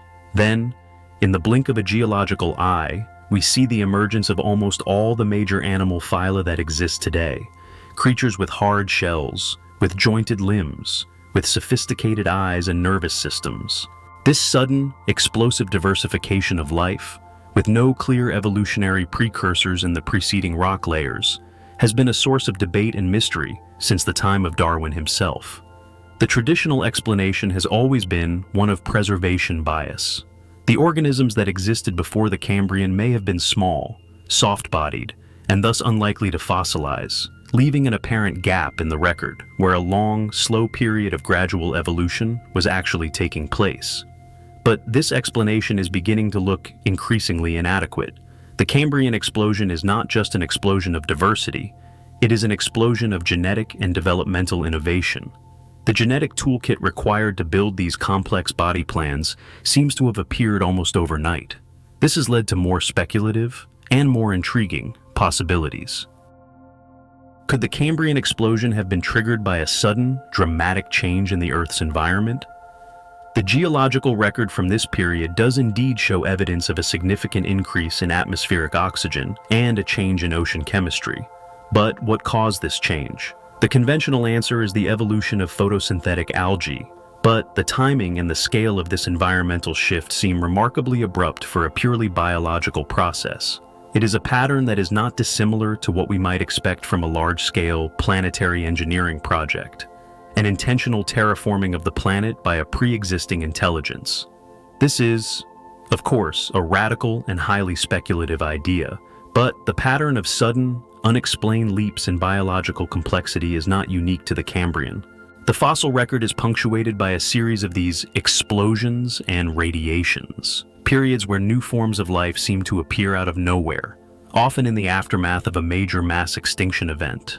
The Great Ordovician Biodiversification Event, the rise of the dinosaurs after the Permian-Triassic extinction, the rapid diversification of mammals after the demise of the dinosaurs, all of these are periods where the pace of evolution seems to accelerate dramatically. where new, complex forms of life appear in the fossil record with a suddenness that is difficult to explain through the slow, gradual process of natural selection alone. These could be the result of complex, non-linear ecological dynamics that we do not yet fully understand, but they could also be interpreted in a different, more unsettling light. What if some of these dramatic shifts in the history of life were not entirely natural? What if some of the great mass extinctions, the events that cleared the ecological stage, were not the result of random, cosmic accidents, but were in fact deliberately engineered events?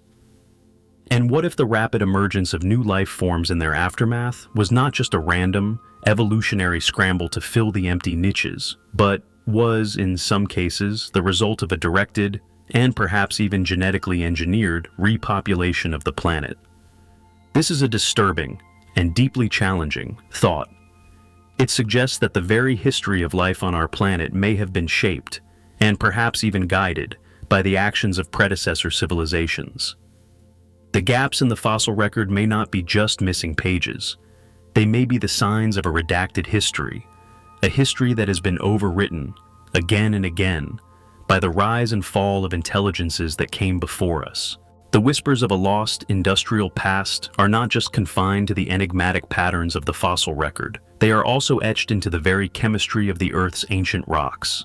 Every industrial civilization, regardless of its specific technology, must, by the laws of thermodynamics, leave a chemical trace. The process of harnessing energy and manufacturing complex materials inevitably produces waste products and alters the natural isotopic ratios of the elements in the environment. These chemical fingerprints are far more durable than any physical artifact. They can be preserved in the geological record for hundreds of millions of years, providing a permanent and potentially unambiguous signature of technological activity. We are creating such a signature right now. The burning of fossil fuels is releasing vast quantities of ancient carbon into the atmosphere, carbon that has been buried underground for hundreds of millions of years. This fossil carbon has a different isotopic signature than the carbon in the natural, modern cycle. It is depleted in the heavier carbon-13 isotope. This change in the global carbon isotope ratio is a clear and measurable signal of our industrial activity, and it is being recorded, as we speak, in the growth rings of trees, in the layers of polar ice, and in the shells of marine organisms that will one day become limestone. Future geologists, millions of years from now, will be able to look at this isotopic excursion and know, with certainty, that a global, industrial civilization was burning vast quantities of fossil fuels in our time. Our nuclear activities are leaving an even more distinct and unambiguous trace. The atmospheric testing of nuclear weapons in the mid-20th century and the operation of nuclear power plants have created a host of artificial, radioactive isotopes like plutonium-239 and cesium-137 that simply do not exist in nature. These man-made elements have been scattered across the globe and will remain detectable in the geological record for tens of thousands of years, a stark and undeniable marker of our technological prowess and our folly. And here is where the geological record becomes deeply puzzling. When we look back in time, at rock layers that predate human civilization by tens or even hundreds of millions of years, we find similar, anomalous isotopic signatures. The Permian-Triassic boundary, the geological marker of the Great Dying Mass Extinction event 252 million years ago, is characterized by a massive and rapid negative carbon isotope excursion, a pattern that is strikingly similar to what we are creating today through the burning of fossil fuels. The scale of this ancient carbon release is staggering, suggesting an event that pumped a quantity of carbon into the atmosphere equivalent to burning all of our planet's known coal, oil, and natural gas reserves in a geologically short period of time. The conventional explanation is a period of massive, prolonged volcanic activity in Siberia, which would have released vast quantities of carbon dioxide and methane. But the speed and the isotopic profile of the carbon release do not perfectly match the predictions of a purely volcanic model. The pattern is, in some ways, a better fit for a rapid global combustion event, the signature of a fossil fuel burning industrial civilization. And this is not an isolated event. Similar, Rapid carbon isotope excursions are found at the boundaries of several other major extinction events and periods of rapid climate change in Earth's deep past. Even more striking is the discovery of anomalous radioactive isotopes in ancient rock layers.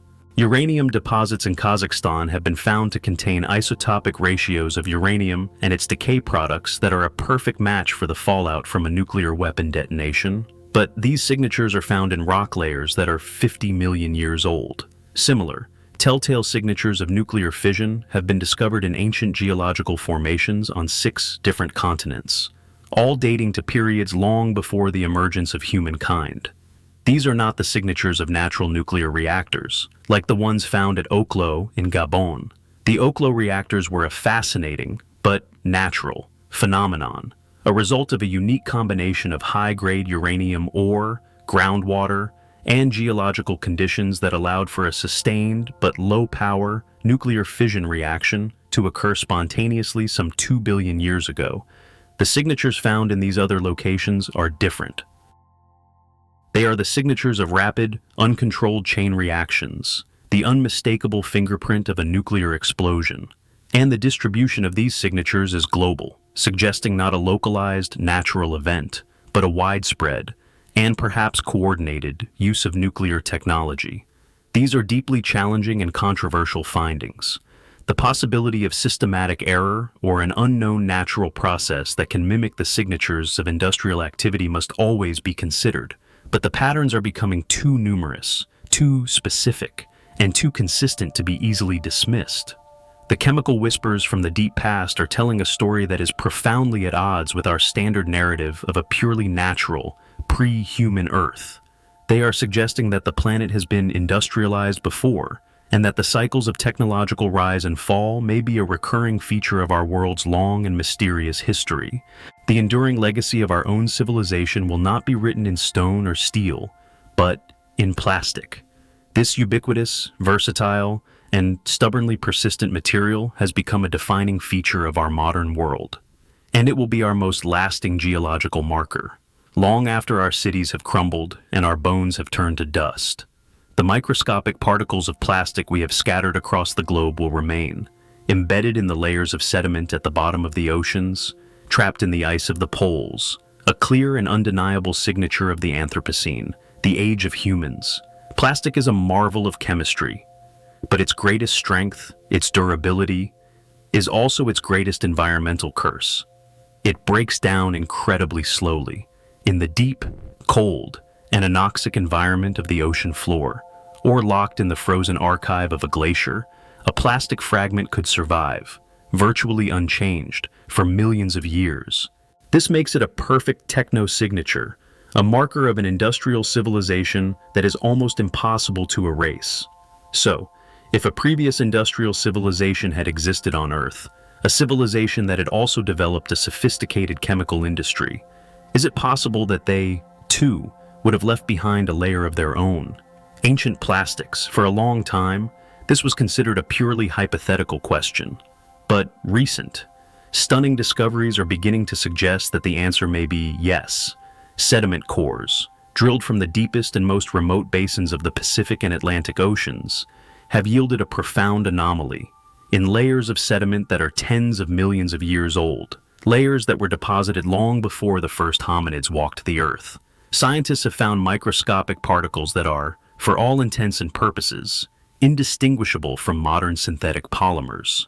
These ancient microplastics exhibit the same physical and chemical properties as their modern counterparts.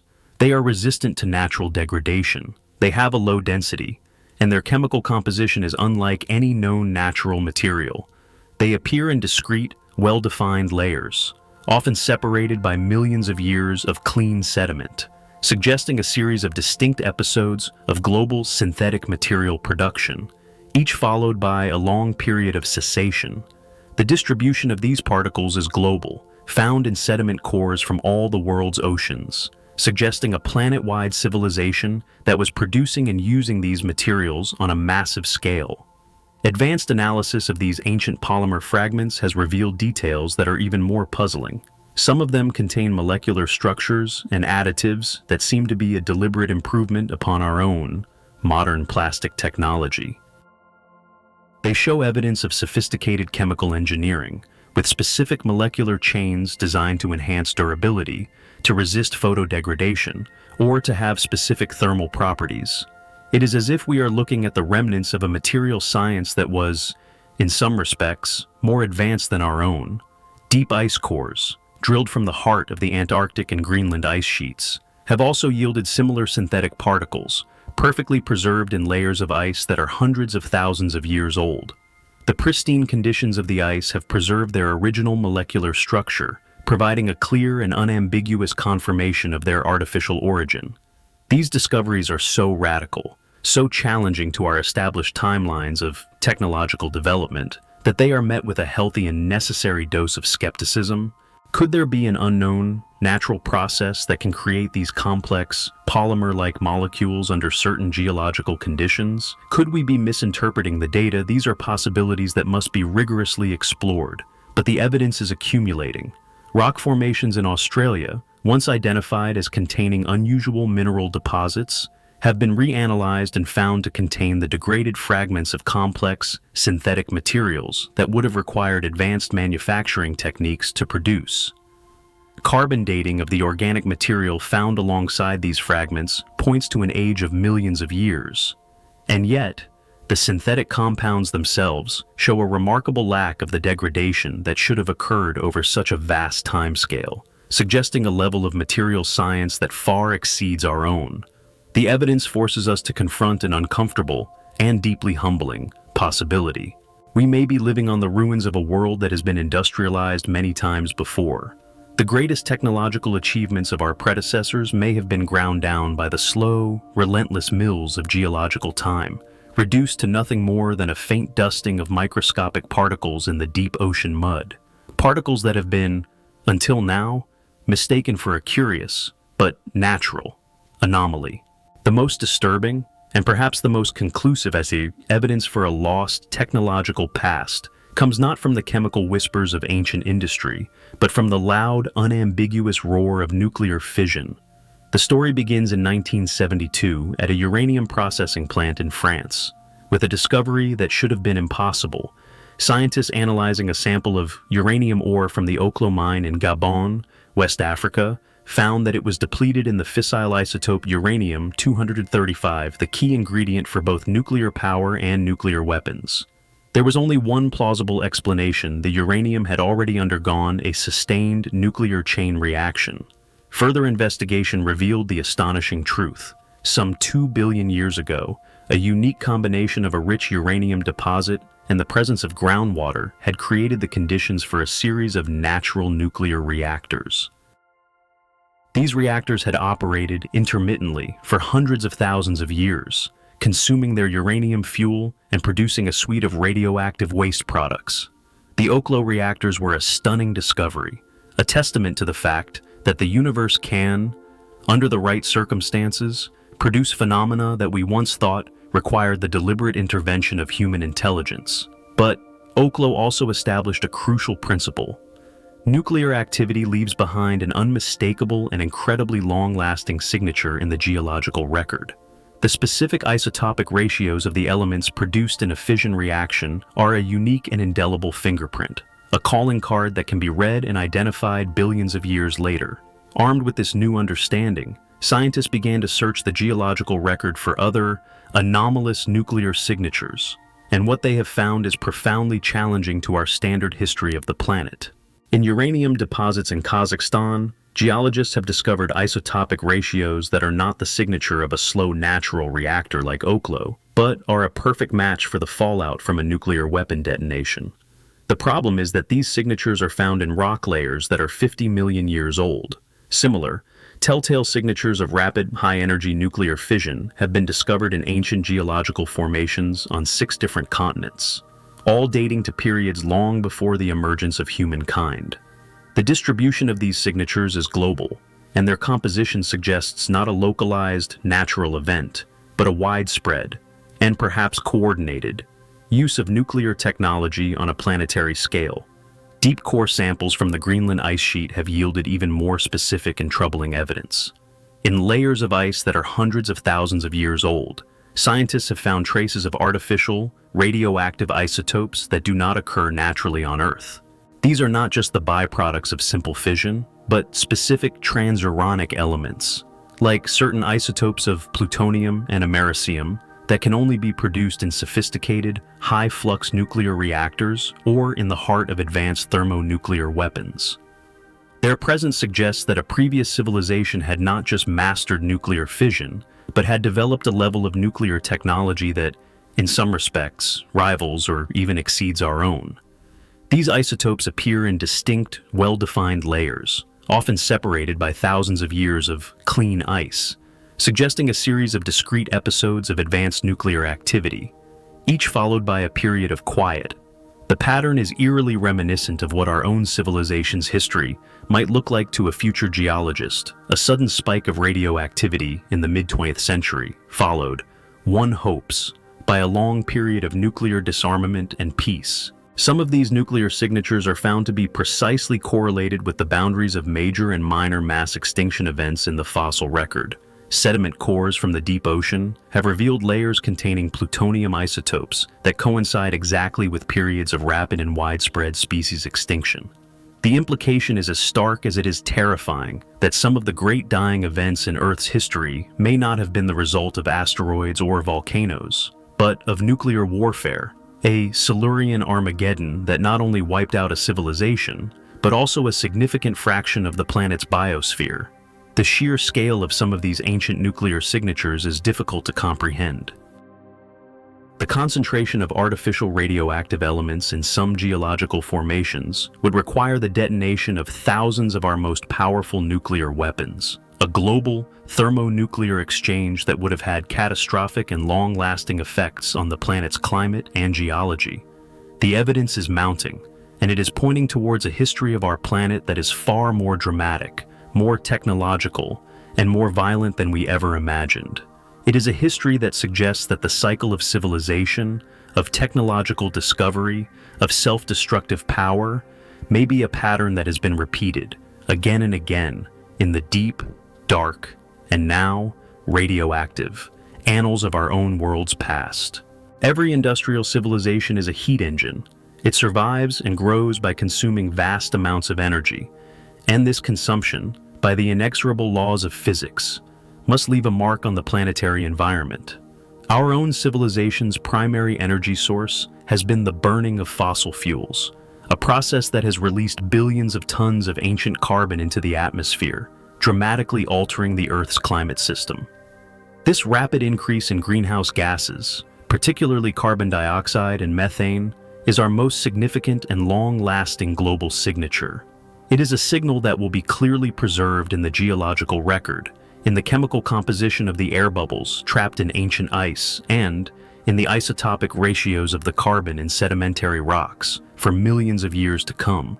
Future geologists will see the Anthropocene as a sharp, sudden spike in the Earth's temperature and atmospheric chemistry, a clear sign of a global, energy-intensive civilization. But what if we are not the first to leave such a mark? The deep ice cores drilled from the heart of the Antarctic and Greenland ice sheets are our most precious and high-resolution archives of the Earth's recent climate history. They contain an unbroken, year-by-year record of the atmosphere, stretching back almost 1 million years. And within this record, scientists have discovered a series of profound and unexplained anomalies. There are multiple episodes of rapid, and seemingly unnatural, increases in greenhouse gas concentrations that mirror the pattern of our own modern industrial emissions. These are not the slow, gradual changes associated with natural climate cycles, like the Milankovitch cycles that drive the ice ages. These are sharp, sudden spikes in carbon dioxide and methane, spikes that rise far above the natural background levels, persist for several thousand years, and then return, just as quickly, to the baseline. The timing and the magnitude of these events are difficult to explain through any known natural process, like volcanic eruptions or releases of methane from permafrost. The patterns are too systematic, too rapid, and in some cases, too large. They look, for all the world, like the signature of a series of short-lived, but powerful, industrial civilizations, each rising, burning through its available energy resources. and then collapsing, allowing the planet's climate system to slowly recover over the subsequent millennia. Deep ocean sediment cores, which can extend our climate record back even further for tens of millions of years, reveal even more dramatic evidence in layers of sediment from various periods of the Earth's deep past. Geologists have found chemical and isotopic signatures that suggest massive and sophisticated manipulation of the planet's climate system, a form of planetary engineering that goes far beyond the simple, brute force combustion of fossil fuels. Some rock layers contain evidence of the large-scale, deliberate deployment of atmospheric aerosols, tiny particles designed to reflect sunlight back into space and cool the planet. The chemical composition of these ancient aerosols suggests a level of sophistication that we are only just beginning to contemplate in our own fledgling attempts at geoengineering. It seems that a previous civilization may have possessed the technology to precisely control the Earth's thermostat, to counteract natural warming or cooling trends, and to maintain a stable, optimal climate for their own purposes. Other geological records hint at even more ambitious projects. The composition of ancient soils, preserved in certain rock formations, shows evidence of dramatic and rapid shifts in precipitation patterns and temperature ranges, shifts that are precisely correlated with the greenhouse gas anomalies found in the ice cores. It is as if a previous civilization was not just controlling the global temperature, but was actively managing regional climates, perhaps to optimize conditions for agriculture or to support large population centers. The most striking, and perhaps most disturbing, evidence comes from the discovery of synthetic, man-made greenhouse gases in ancient atmospheric samples trapped in amber and deep ice.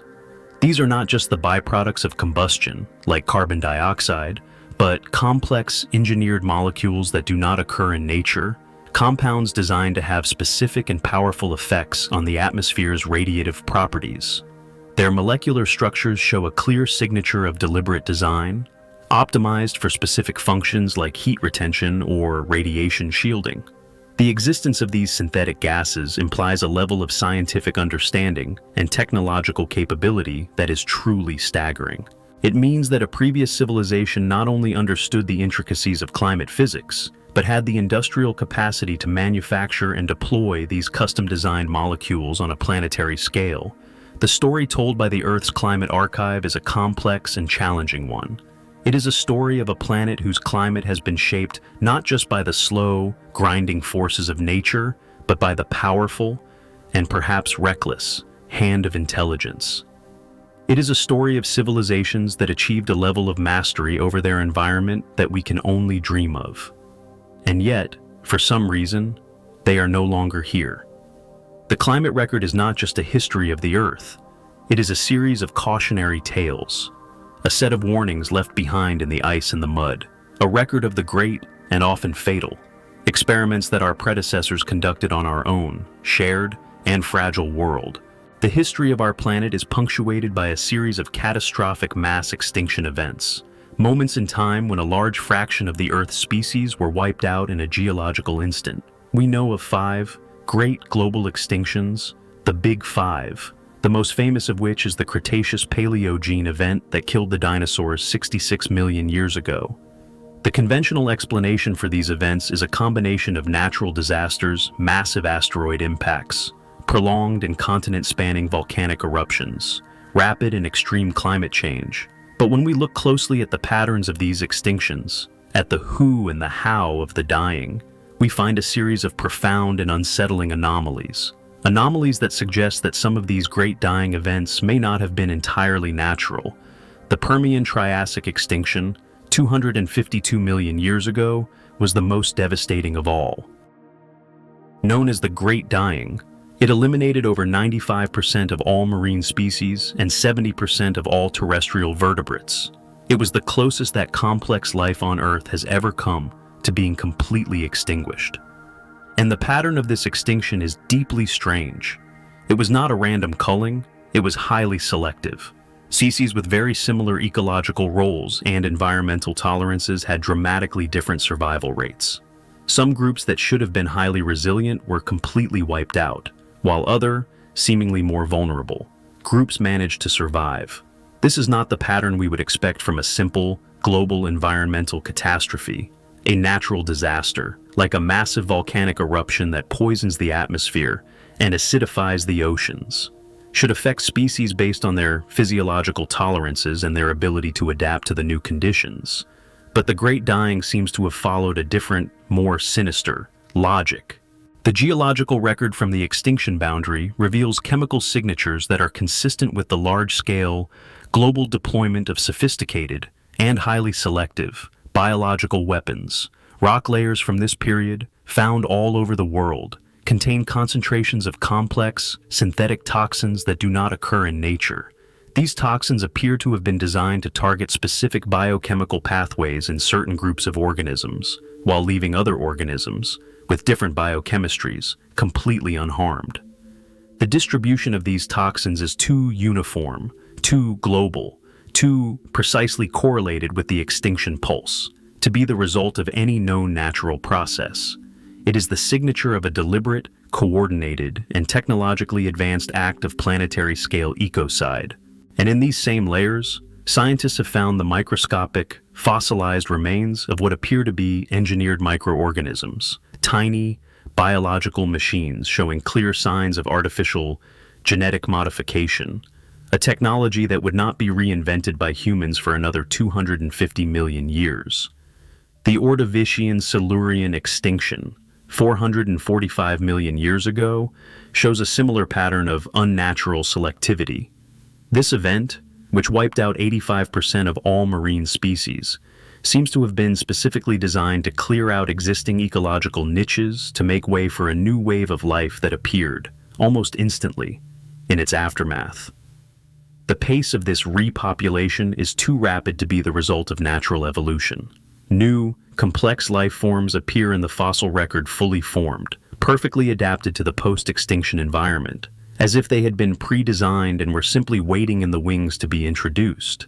And at the boundaries of several of these mass extinctions, including the one that killed the dinosaurs, we find the unmistakable isotopic signatures of massive nuclear detonations. The iridium layer at the Cretaceous-Paleogene boundary, long thought to be the smoking gun of a single asteroid impact, is also laced with the radioactive fallout of a global nuclear exchange.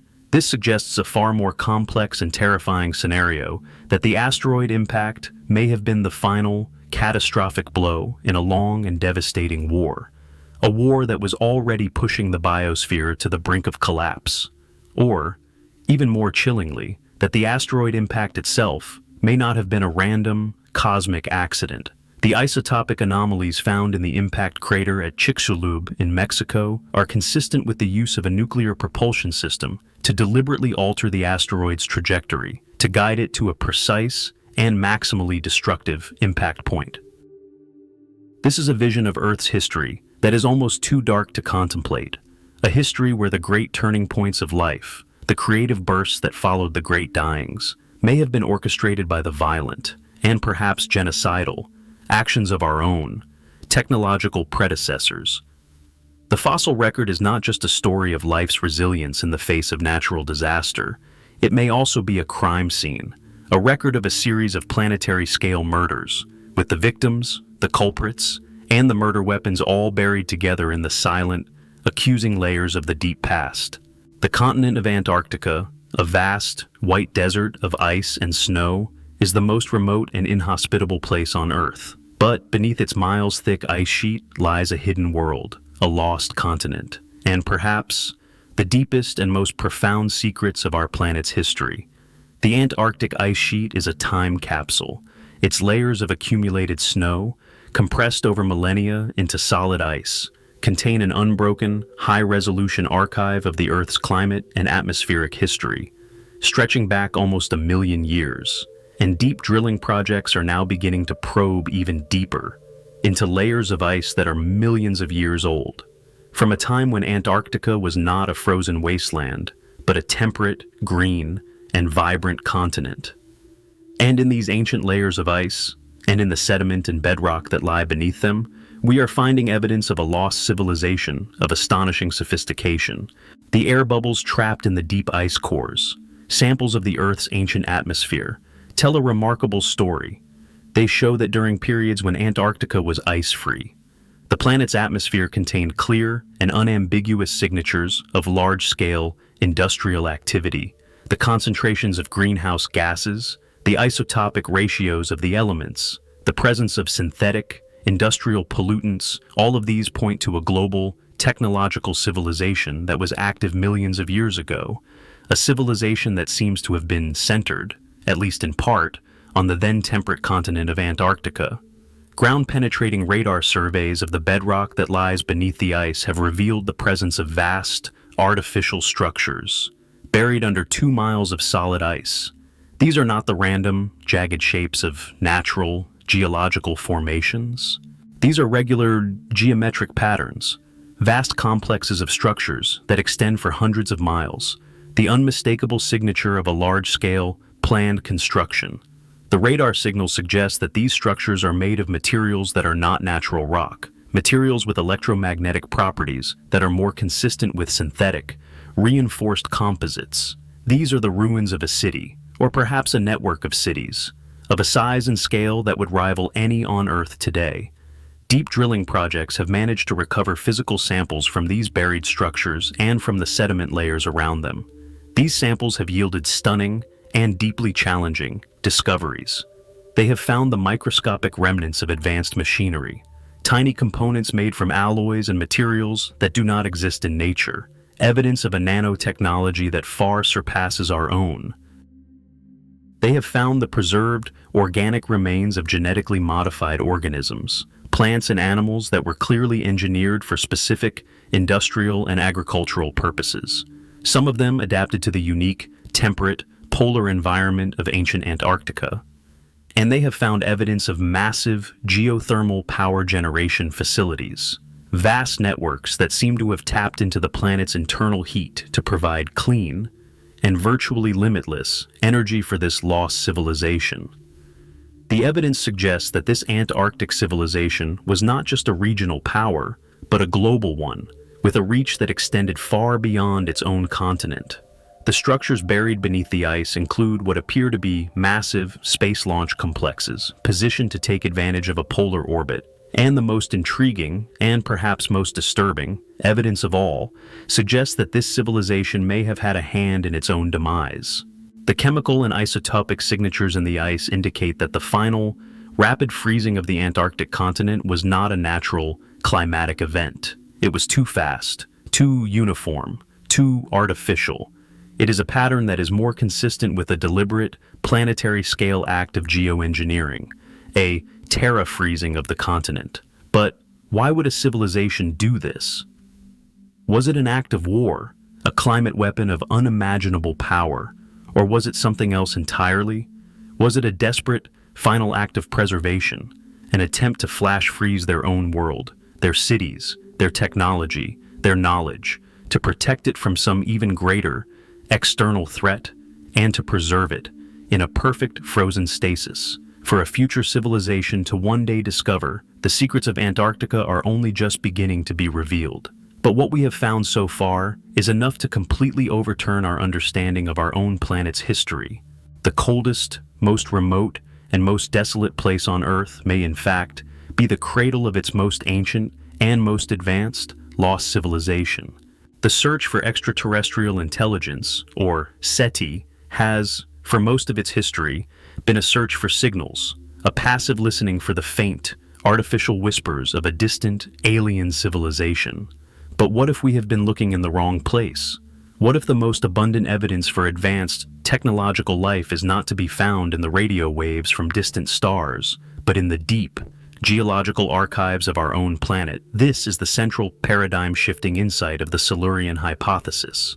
By applying the same logic and the same techniques used to search for techno-signatures in other star systems to the geological record of Earth, we can begin to search for the traces of our own ancient and lost technological predecessors. And when we do this, when we look at our own planet's history through the lens of astroarchaeology, we find that the evidence is not just suggestive, it is overwhelming. Every single method we have developed to search for alien civilizations yields a positive result when applied to our own deep past, spectroscopic analysis of the ancient air trapped in ice cores reveals atmospheric pollution signatures that are a perfect match for what we would expect from an advanced industrial civilization. The periodic spikes in greenhouse gases, the presence of synthetic, industrial compounds, the anomalous isotopic ratios, all of these are classic techno-signatures.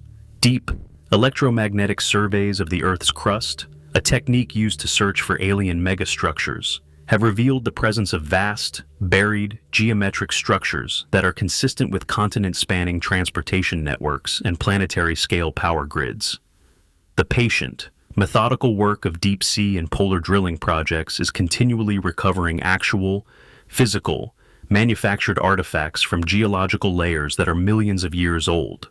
These are not just anomalous chemical signatures. These are objects, tools, machine components, made from materials and with techniques that are clearly artificial, and satellite surveys of the Earth's surface, using the same algorithms designed to detect the subtle, geometric patterns of alien cities on distant exoplanets, have identified the faint, eroded outlines of massive, ancient construction projects, patterns that are too large and too regular to be natural, visible only from the godlike perspective of space.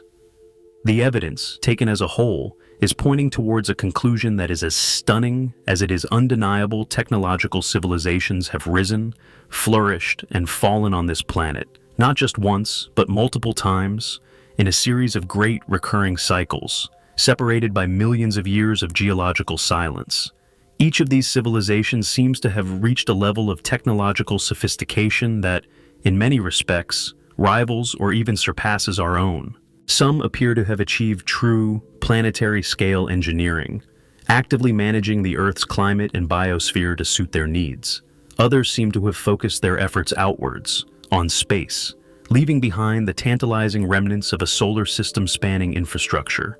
And some seem to have turned their gaze inwards, to the very code of life itself, becoming masters of biological and genetic engineering, creating new forms of life and perhaps even new artificial ecosystems. The implications of this are profound, and they extend far beyond the history of our own planet. If technological intelligence is a recurring, cyclical phenomenon on a single, habitable planet, then the universe may be far more full of life and of ruins than we have ever dared to imagine.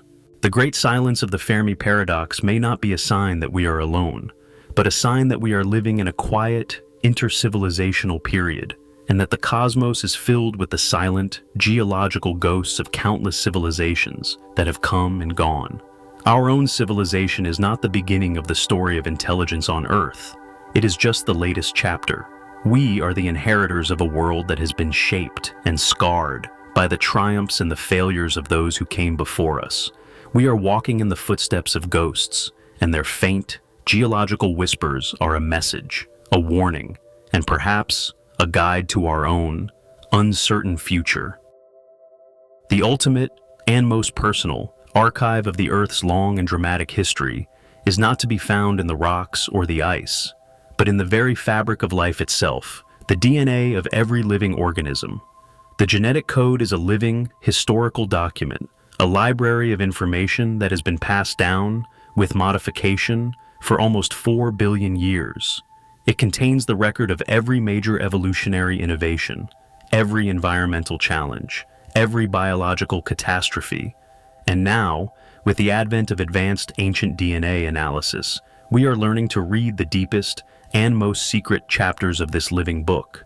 And what we are finding is evidence of a history that is not just a story of natural selection, but a story of artificial and highly sophisticated genetic engineering.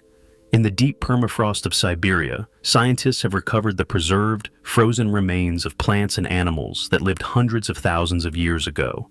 And in the DNA extracted from these ancient tissues, they have found something that should not be their genetic sequences that are clearly artificial, sequences that show the unmistakable hallmarks of deliberate genetic modification.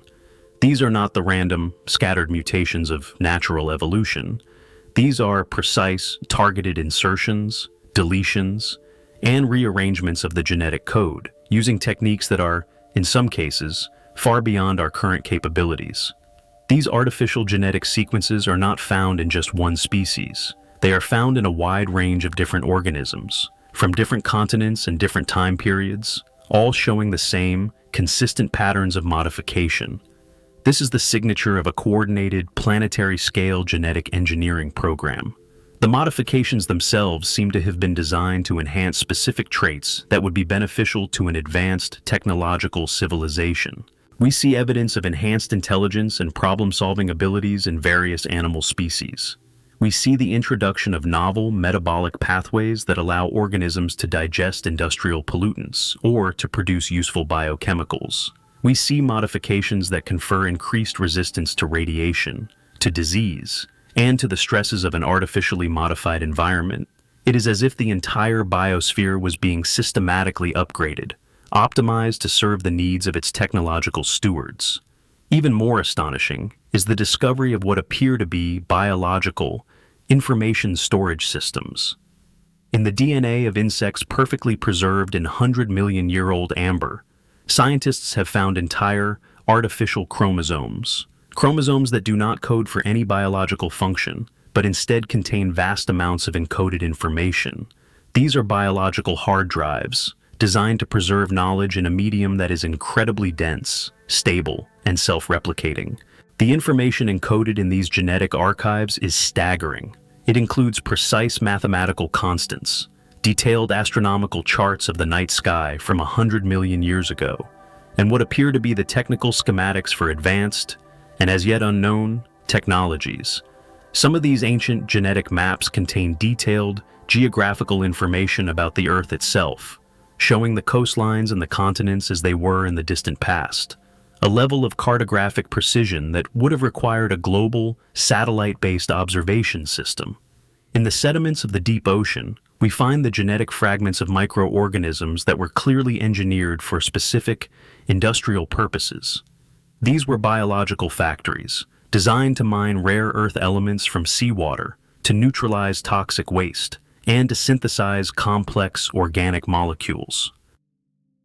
And in the DNA of many modern species, including our own, geneticists are now identifying dormant, junk DNA sequences that appear to be the remnants of these ancient artificial modifications, sleeping genes that can be reactivated in the laboratory to produce traits that have no apparent natural function, but which would have been incredibly useful to a technological civilization. The evidence, taken as a whole, is painting a picture of a series of predecessor civilizations that were not just masters of physics and chemistry, but were masters of life itself.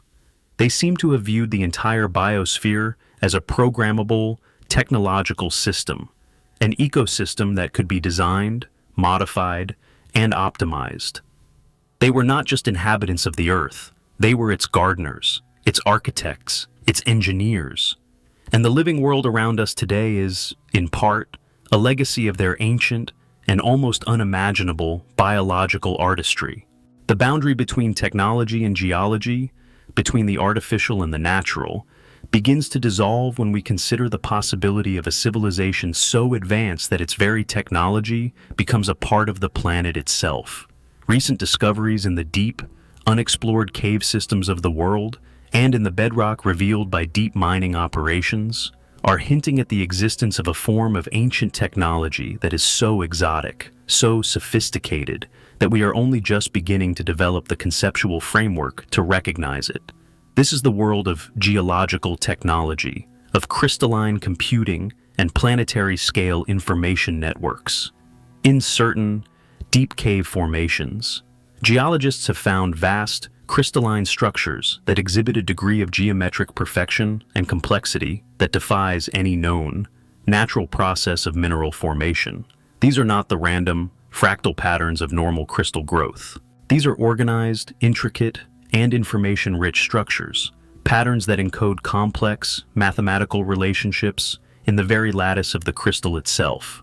The information density of these crystalline archives is astronomical, far exceeding anything that our own silicon-based information technology can achieve.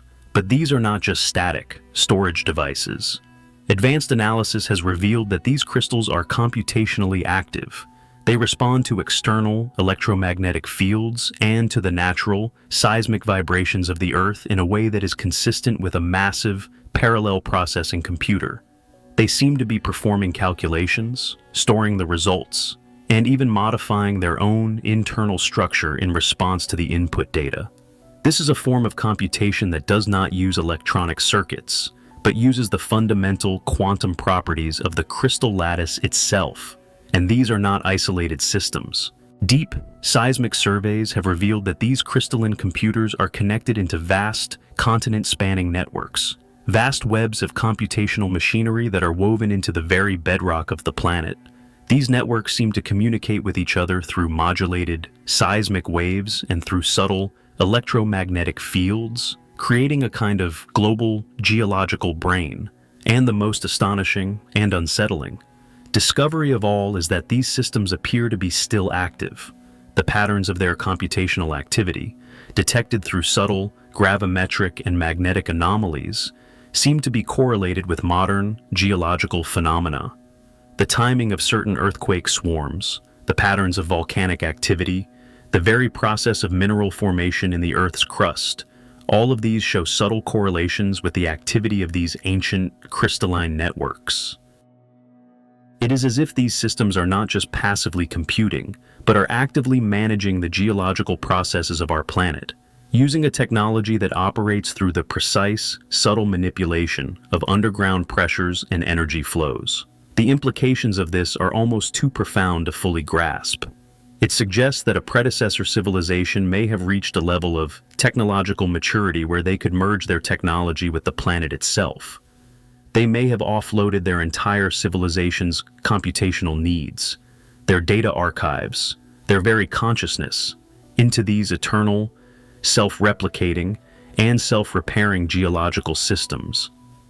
The civilization, in its biological form, may be long gone, but its intelligence, its legacy, its operating system may still be here, humming away silently in the deep rock beneath our feet.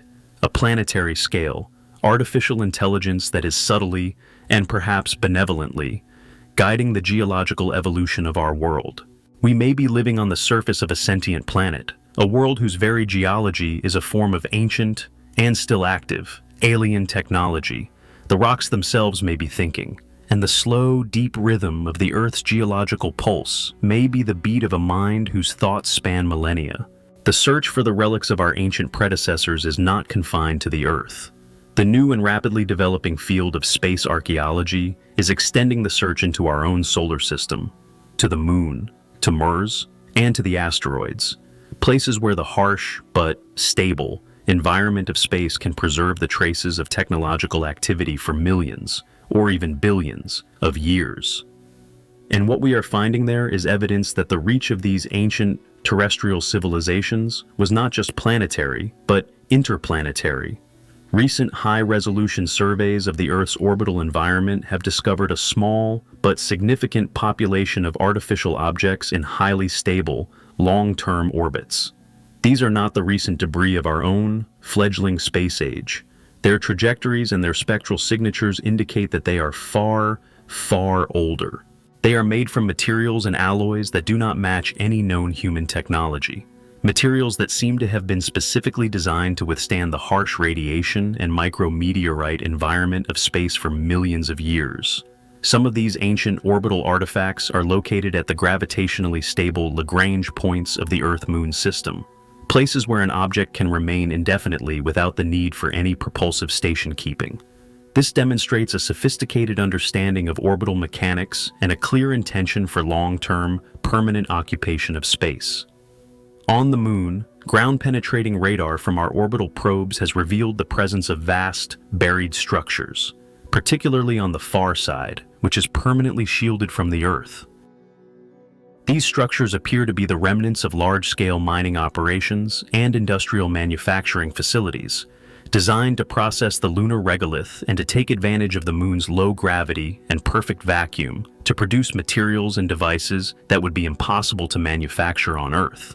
The most intriguing of these structures appear to be mass drivers, vast, electromagnetic launch systems that could have been used to accelerate large quantities of refined materials and manufactured goods into interplanetary space, suggesting a coordinated solar system-wide industrial economy. On Mars, our orbiters have identified the faint, eroded outlines of vast geometric patterns on the surface, patterns that are strikingly similar to the geological technosignatures found on Earth. These appear to be the foundations of massive installations that were designed to process the Martian soil and to engage in planetary-scale terraforming. And indeed, the analysis of the Martian atmosphere has revealed the chemical and isotopic signatures of a past, much thicker and warmer atmosphere, an atmosphere that seems to have been artificially created and maintained for thousands of years before the terraforming process was, for some unknown reason, abandoned. In the asteroid belt, we are finding evidence of massive, ancient mining operations. Entire asteroids seem to have been systematically disassembled, their resources extracted and processed, leaving behind vast, hollowed-out shells and the faint, ghostly remnants of a vast, interplanetary transportation network. And in the outer solar system, in the atmospheres of the gas giants and on their icy moons, our probes are detecting anomalous chemical signatures and strange, artificial objects that seem to be the automated, robotic remnants of a vast, resource-harvesting infrastructure. And connecting all of this, a faint but persistent network of artificial radio signals has been detected, a network that seems to be the automated communication and monitoring system of this ancient, solar system-spanning civilization. A system that is, in some cases, still active, still pinging, still reporting on the state of the solar system, millions of years after its creators have vanished. The evidence, taken as a whole, is painting a picture of a series of predecessor civilizations that were not just planetary, but were true, spacefaring species. They seem to have treated the entire solar system as their home, as their industrial backyard, as a single, integrated economic and technological system. This has profound implications for the Silurian hypothesis.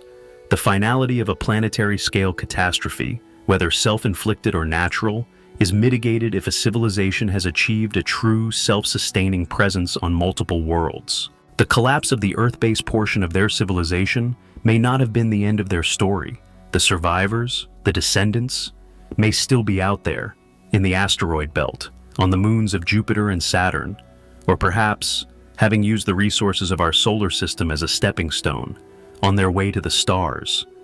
The solar system is not a pristine, untouched wilderness. It is an ancient industrial landscape filled with the ruins, the ghosts, and perhaps the still active machinery of our own, forgotten ancestors.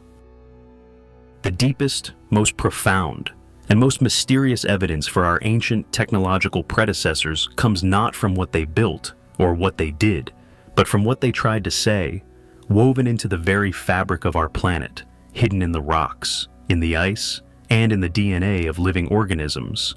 We are beginning to discover a series of complex, information-rich, and clearly intentional messages, time capsules that seem to have been specifically designed to survive for millions of years and to be discovered and decoded by a future, successor civilization. These are not messages written in a simple, symbolic language. They are encoded in the fundamental properties of matter, of chemistry, of life itself, a form of communication so advanced, so sophisticated, that we are only now, with the advent of our own advanced science, beginning to learn how to read them. We have already spoken of the vast, crystalline computer networks buried deep within the Earth's crust. These are not just computational devices, they are archives. They contain, encoded in the perfect stable geometry of their crystal lattices, vast libraries of information, mathematical theorems, astronomical data, and what appear to be the complete scientific and cultural records of the civilizations that built them. In the isotopic ratios of certain long-lived elements in stable, geological formations, we have found another form of long-term data storage. These are messages that can only be read with the tools of advanced nuclear physics, a clever technological filter designed to ensure that the message is only received by a civilization that has reached a certain level of scientific maturity. In the ancient air trapped in polar ice, we have found atmospheric compositions that have been deliberately and subtly modified to encode information in the ratios of different stable isotopes, chemical messages that contain the technical schematics for advanced, sustainable energy systems and for the technologies of climate control. And in the junk DNA of living organisms, we are finding sequences that do not code for any biological function, but instead seem to be a form of biological data storage, a message that is not just preserved, but is actively replicated and passed down through the generations, a living, self-repairing time capsule. The content of these messages is as stunning as the medium. Some of them appear to be warnings. They contain detailed, scientific information about the great, recurrent challenges that seem to face all technological civilizations, the dangers of environmental degradation, the problem of resource depletion, the existential threat of self-destructive warfare, the social and political challenges of managing a complex, global society. They are a how not to guide, a cautionary tale written by those who have lived it and failed. But other messages are invitations. They contain the keys, the protocols, the scientific principles for building advanced interstellar communication devices. They are an invitation to join a larger galactic conversation, a community of intelligences that seems to span not just space, but also time. And perhaps most poignantly, the messages seem to show an evolution.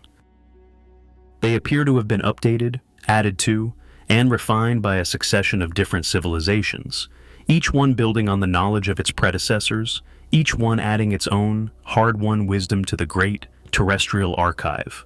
It is as if we have stumbled upon a multi-generational, planetary-scale project, a project dedicated to the accumulation and preservation of knowledge, a project designed to give each new, emerging civilization the best possible chance of survival, of breaking the cycle of rise and fall that seems to have plagued our planet's deep past. These messages are the greatest gift and the greatest responsibility that we have inherited from our ancient ancestors. They are a roadmap, a library of wisdom, a set of instructions for a sustainable future, and they are a testament to the profound and enduring hope of intelligence itself, the hope that even in the face of inevitable extinction, knowledge can survive, that wisdom can be passed on, and that the future can be made better than the past. The vast and accumulating body of evidence for a series of advanced, pre-human technological civilizations on Earth points towards a disturbing and deeply challenging pattern. The history of intelligence on our planet seems to be a cyclical one, a recurring story of technological rise and catastrophic fall. Each of these civilizations appears to have reached a level of profound technological sophistication, only to then vanish from the geological record, leaving behind a legacy of ruins, of chemical scars, and of cryptic, informational warnings. The consistency of this pattern, repeated over and over again, across hundreds of millions of years, suggests the existence of a powerful, and perhaps unavoidable, great filter, a set of challenges that are inherent to the development of any advanced technological society. And the nature of this filter seems to be a tragically familiar one. The geological signatures left behind by our predecessors tell a story of unsustainable growth, of rampant resource depletion, of catastrophic environmental degradation, and of global, self-destructive conflict. Each of these civilizations seems to have followed a developmental trajectory that is eerily similar to our own, a trajectory of rapid, exponential technological advancement that outpaced the development of the social, ethical, and ecological wisdom needed to manage it. The evidence suggests that they had the tools to create a sustainable, planetary civilization. The climate engineering signatures show that they possess the technology to manage the Earth's climate with precision. The evidence for advanced clean energy systems suggests that they were not limited to a fossil fuel economy, and the remnants of their solar system-spanning infrastructure indicate that they had the ability to move beyond the resource limitations of a single planet, and yet, they failed. Again and again. This is a profoundly sobering realization. It suggests that technological prowess alone is not enough to guarantee long-term survival. There seems to be a fundamental, and perhaps fatal, flaw in the very nature of technological intelligence, a tendency towards short-term thinking, towards tribalism, towards a reckless disregard for the long-term consequences of our own actions. The messages left behind in the geological record are filled with explicit warnings about these very dangers. They are a post-mortem analysis of their own demise, a desperate attempt to communicate the lessons they learned too late to a future civilization that they hoped would be wise enough to listen. But our own modern civilization is now walking a path that is alarmingly similar to the one that led our predecessors to their doom. Our own rapid technological advancement, our unsustainable consumption of planetary resources, our degradation of the global environment, our precarious geopolitical situation, all of these are echoes of the great recurring pattern of the deep past. But there is also a glimmer of hope. Our current human civilization possesses a number of unique characteristics that may give us a chance to break the cycle. We have, for the first time in this planet's history, a truly global communication network, a system that allows for the rapid, planet-wide dissemination of information and the potential for a truly global, collective consciousness to emerge. We have created institutions of international cooperation, however flawed, that represent a nascent attempt to manage our shared planetary challenges. And we have, through the very scientific inquiry that has revealed this deep, historical pattern, a growing awareness of the dangers we face. The discovery of our own ancient and failed predecessors is a unique and powerful gift. We are the first civilization on this planet to have a detailed, data-driven understanding of the Great Filter. We have been given the roadmap of our own potential self-destruction, and in the warnings and the guidance left behind by those who came before us. We have also been given the keys to our own survival. The choice is ours. We can choose to ignore the whispers from the deep past, to continue on our current, unsustainable trajectory, and to take our place in the geological record as just another tragic and cautionary tale. Or we can choose to listen, to learn, to change, and to become the first, truly sustainable and long-lasting technological civilization in the long and storied history of our ancient and repeatedly inhabited world. The evidence for a cyclical history of intelligence on Earth is not just a story of repeated failure. It is also a story of profound and enduring hope, a story of a legacy that has been deliberately and ingeniously preserved across the vast and seemingly insurmountable chasm of deep time. It seems that at least some of our predecessor civilizations did not just vanish without a trace. They anticipated their own demise, and they dedicated their final and perhaps greatest technological efforts to the creation of a series of autonomous, long-term, guardian systems designed to survive their own extinction, to monitor the subsequent evolution of the planet, and to subtly and carefully guide the development of the next emerging technological civilization. This is the most radical and most profound implication of the Silurian hypothesis. We are not just living on the ruins of the past, we are living under the watchful and perhaps benevolent eye of its automated and still active legacy. We have already spoken of the vast, crystalline, geological computing networks that seem to be still active deep within the Earth's crust. These are not just passive archives, they appear to be active, monitoring systems, tracking the geological, climatological, and biological evolution of the planet with a precision and a time scale that is almost beyond our comprehension. And the data suggests that they are not just monitoring, they are intervening.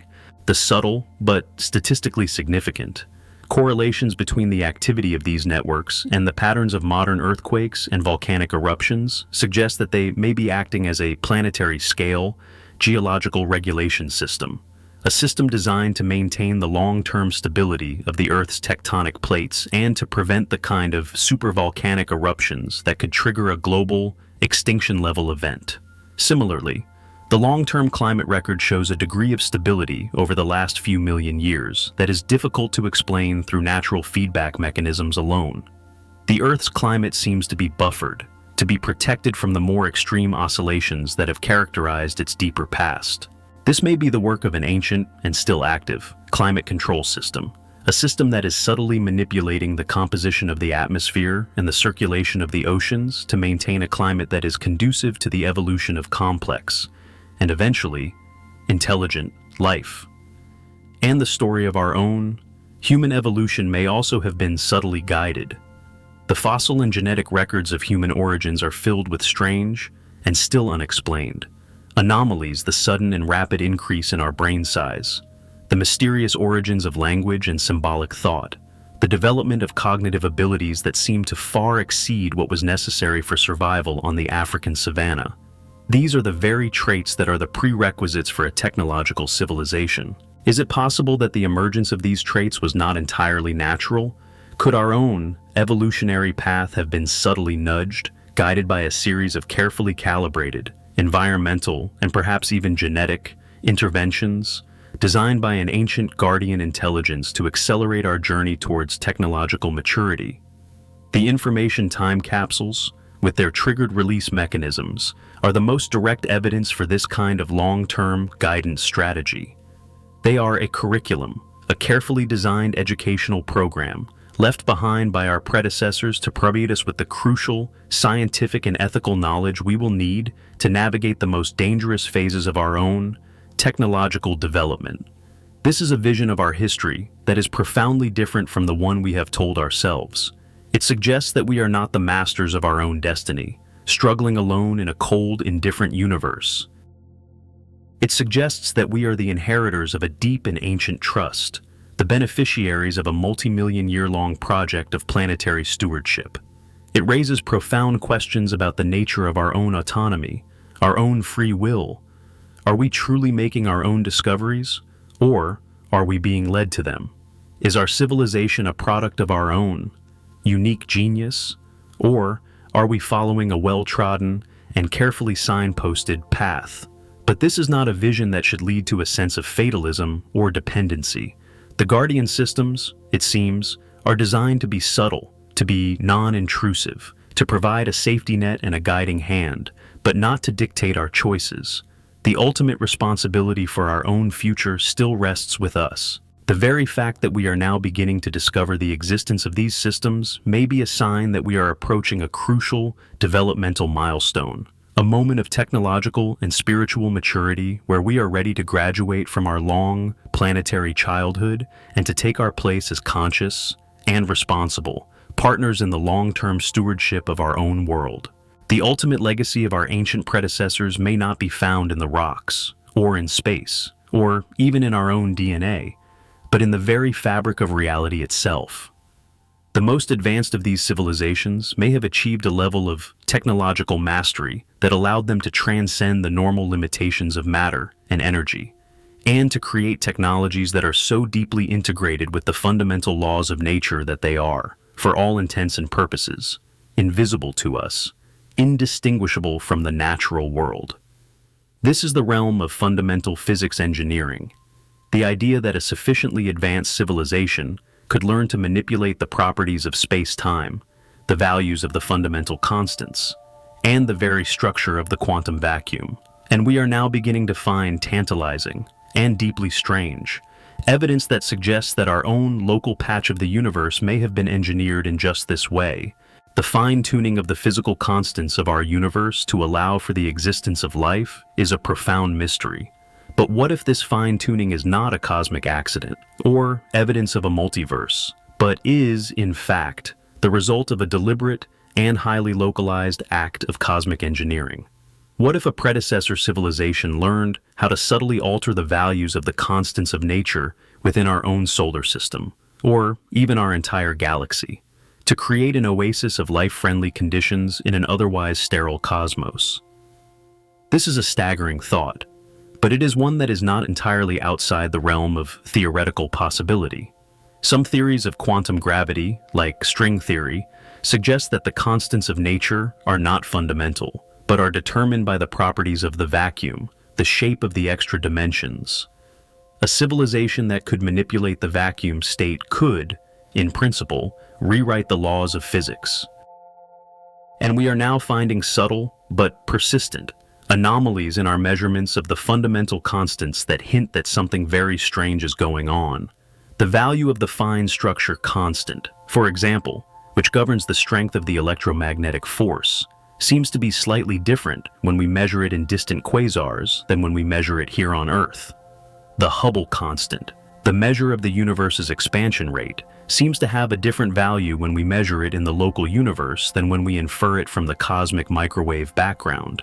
These could be signs of systematic errors in our measurements, or they could be the first, faint hints that the laws of physics are not, in fact, universal, that they have been subtly, and perhaps artificially, modified in our own cosmic neighborhood, and the engineering may not have been limited to the constants.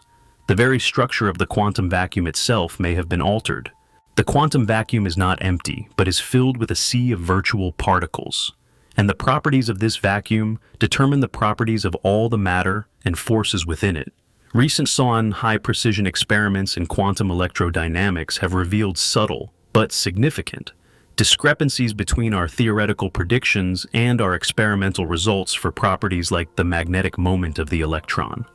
These discrepancies could be a sign of new, undiscovered particles or forces, or they could be a sign that the quantum vacuum in our solar system has been tuned or engineered in a way that our current theories do not account for. It is as if we are living inside a vast, cosmic-scale quantum computer, a computer whose hardware is the very fabric of space-time, and whose software is a set of engineered physical laws, a system designed, perhaps, to be the ultimate, stable, and self-regulating incubator for the evolution of life and intelligence. This is the most profound and most humbling implication of the Silurian hypothesis. We may not just be living on the ruins of an ancient civilization, we may be living inside their greatest technological achievement, a handcrafted pocket of reality, a garden that has been cultivated for us by a form of intelligence so advanced that it has learned to write its own laws, and to shape the very foundations of the cosmos to its own life-affirming will. The evidence for a deep technological history of our planet and our solar system is not just a matter of scientific curiosity. It has profound and urgent implications for the future of our own human civilization. The cyclical pattern of rise and fall, the repeated failure of our predecessors to achieve a long-term, sustainable existence, is a stark and powerful warning. It suggests that we are now approaching a critical and perhaps final test, a choice point that will determine whether we will join the long list of failed civilizations in the geological record, or whether we will be the first to break the cycle and to graduate to a new and more mature phase of technological and spiritual evolution. The technological accelerations that are defining our own time, the rise of artificial intelligence, the dawn of genetic engineering, the quest for limitless energy are the very same technologies that appear to have been both the greatest achievements and the ultimate undoing of our predecessors. We are playing with the same cosmic fire that has, again and again, burned down the house. But we have one crucial advantage that they may not have had. We have them. We have their history, their warnings, their guidance, their legacy. We have the knowledge of the pattern. The discovery of the Silurian hypothesis is not just an archaeological finding. It is a message, a gift of perspective from the deep past. It is a mirror that allows us to see our own present-day challenges not as unique and unprecedented crises, but as a recurring, and perhaps even predictable, rite of passage for any young, technological civilization. The consciousness preservation systems, the guardian networks, the interstellar communication protocols, these are not just relics of a lost past, they are tools for a possible future. They are the technological and spiritual inheritance of a lineage of intelligence that stretches back for hundreds of millions of years. They are an invitation to join a community, a conversation that transcends species, that transcends time, that transcends the very concept of a single, isolated civilization. The path forward will require a profound transformation of our own human consciousness. It will require us to move beyond our short-term, tribal, and unsustainable modes of thinking, and to adopt a new, planetary, and deep-time perspective. It will require us to see ourselves not as the masters of nature, but as its stewards, not as the endpoint of evolution, but as a transitional phase in a much larger and much grander cosmic story. It will require us to integrate our rapidly accelerating technological power with a co-equal acceleration in our wisdom, our compassion, and our sense of our own profound interconnectedness. The challenge is immense, the stakes are ultimate, But the legacy of our predecessors gives us a reason for hope. They failed, but they did not fail in vain. They learned, and they found a way to pass on what they had learned to us. They have invested in our success, in our survival. The choice is now ours. We can choose to be the final, tragic chapter in the long, cyclical story of terrestrial intelligence. Or we can choose to be the beginning of a new story. A story of a civilization that finally learned to listen to the whispers of its own deep past, and in doing so, created a sustainable, wise, and beautiful future. A future that is worthy of the long, and often painful, journey that has brought us to this momentous and precious present moment.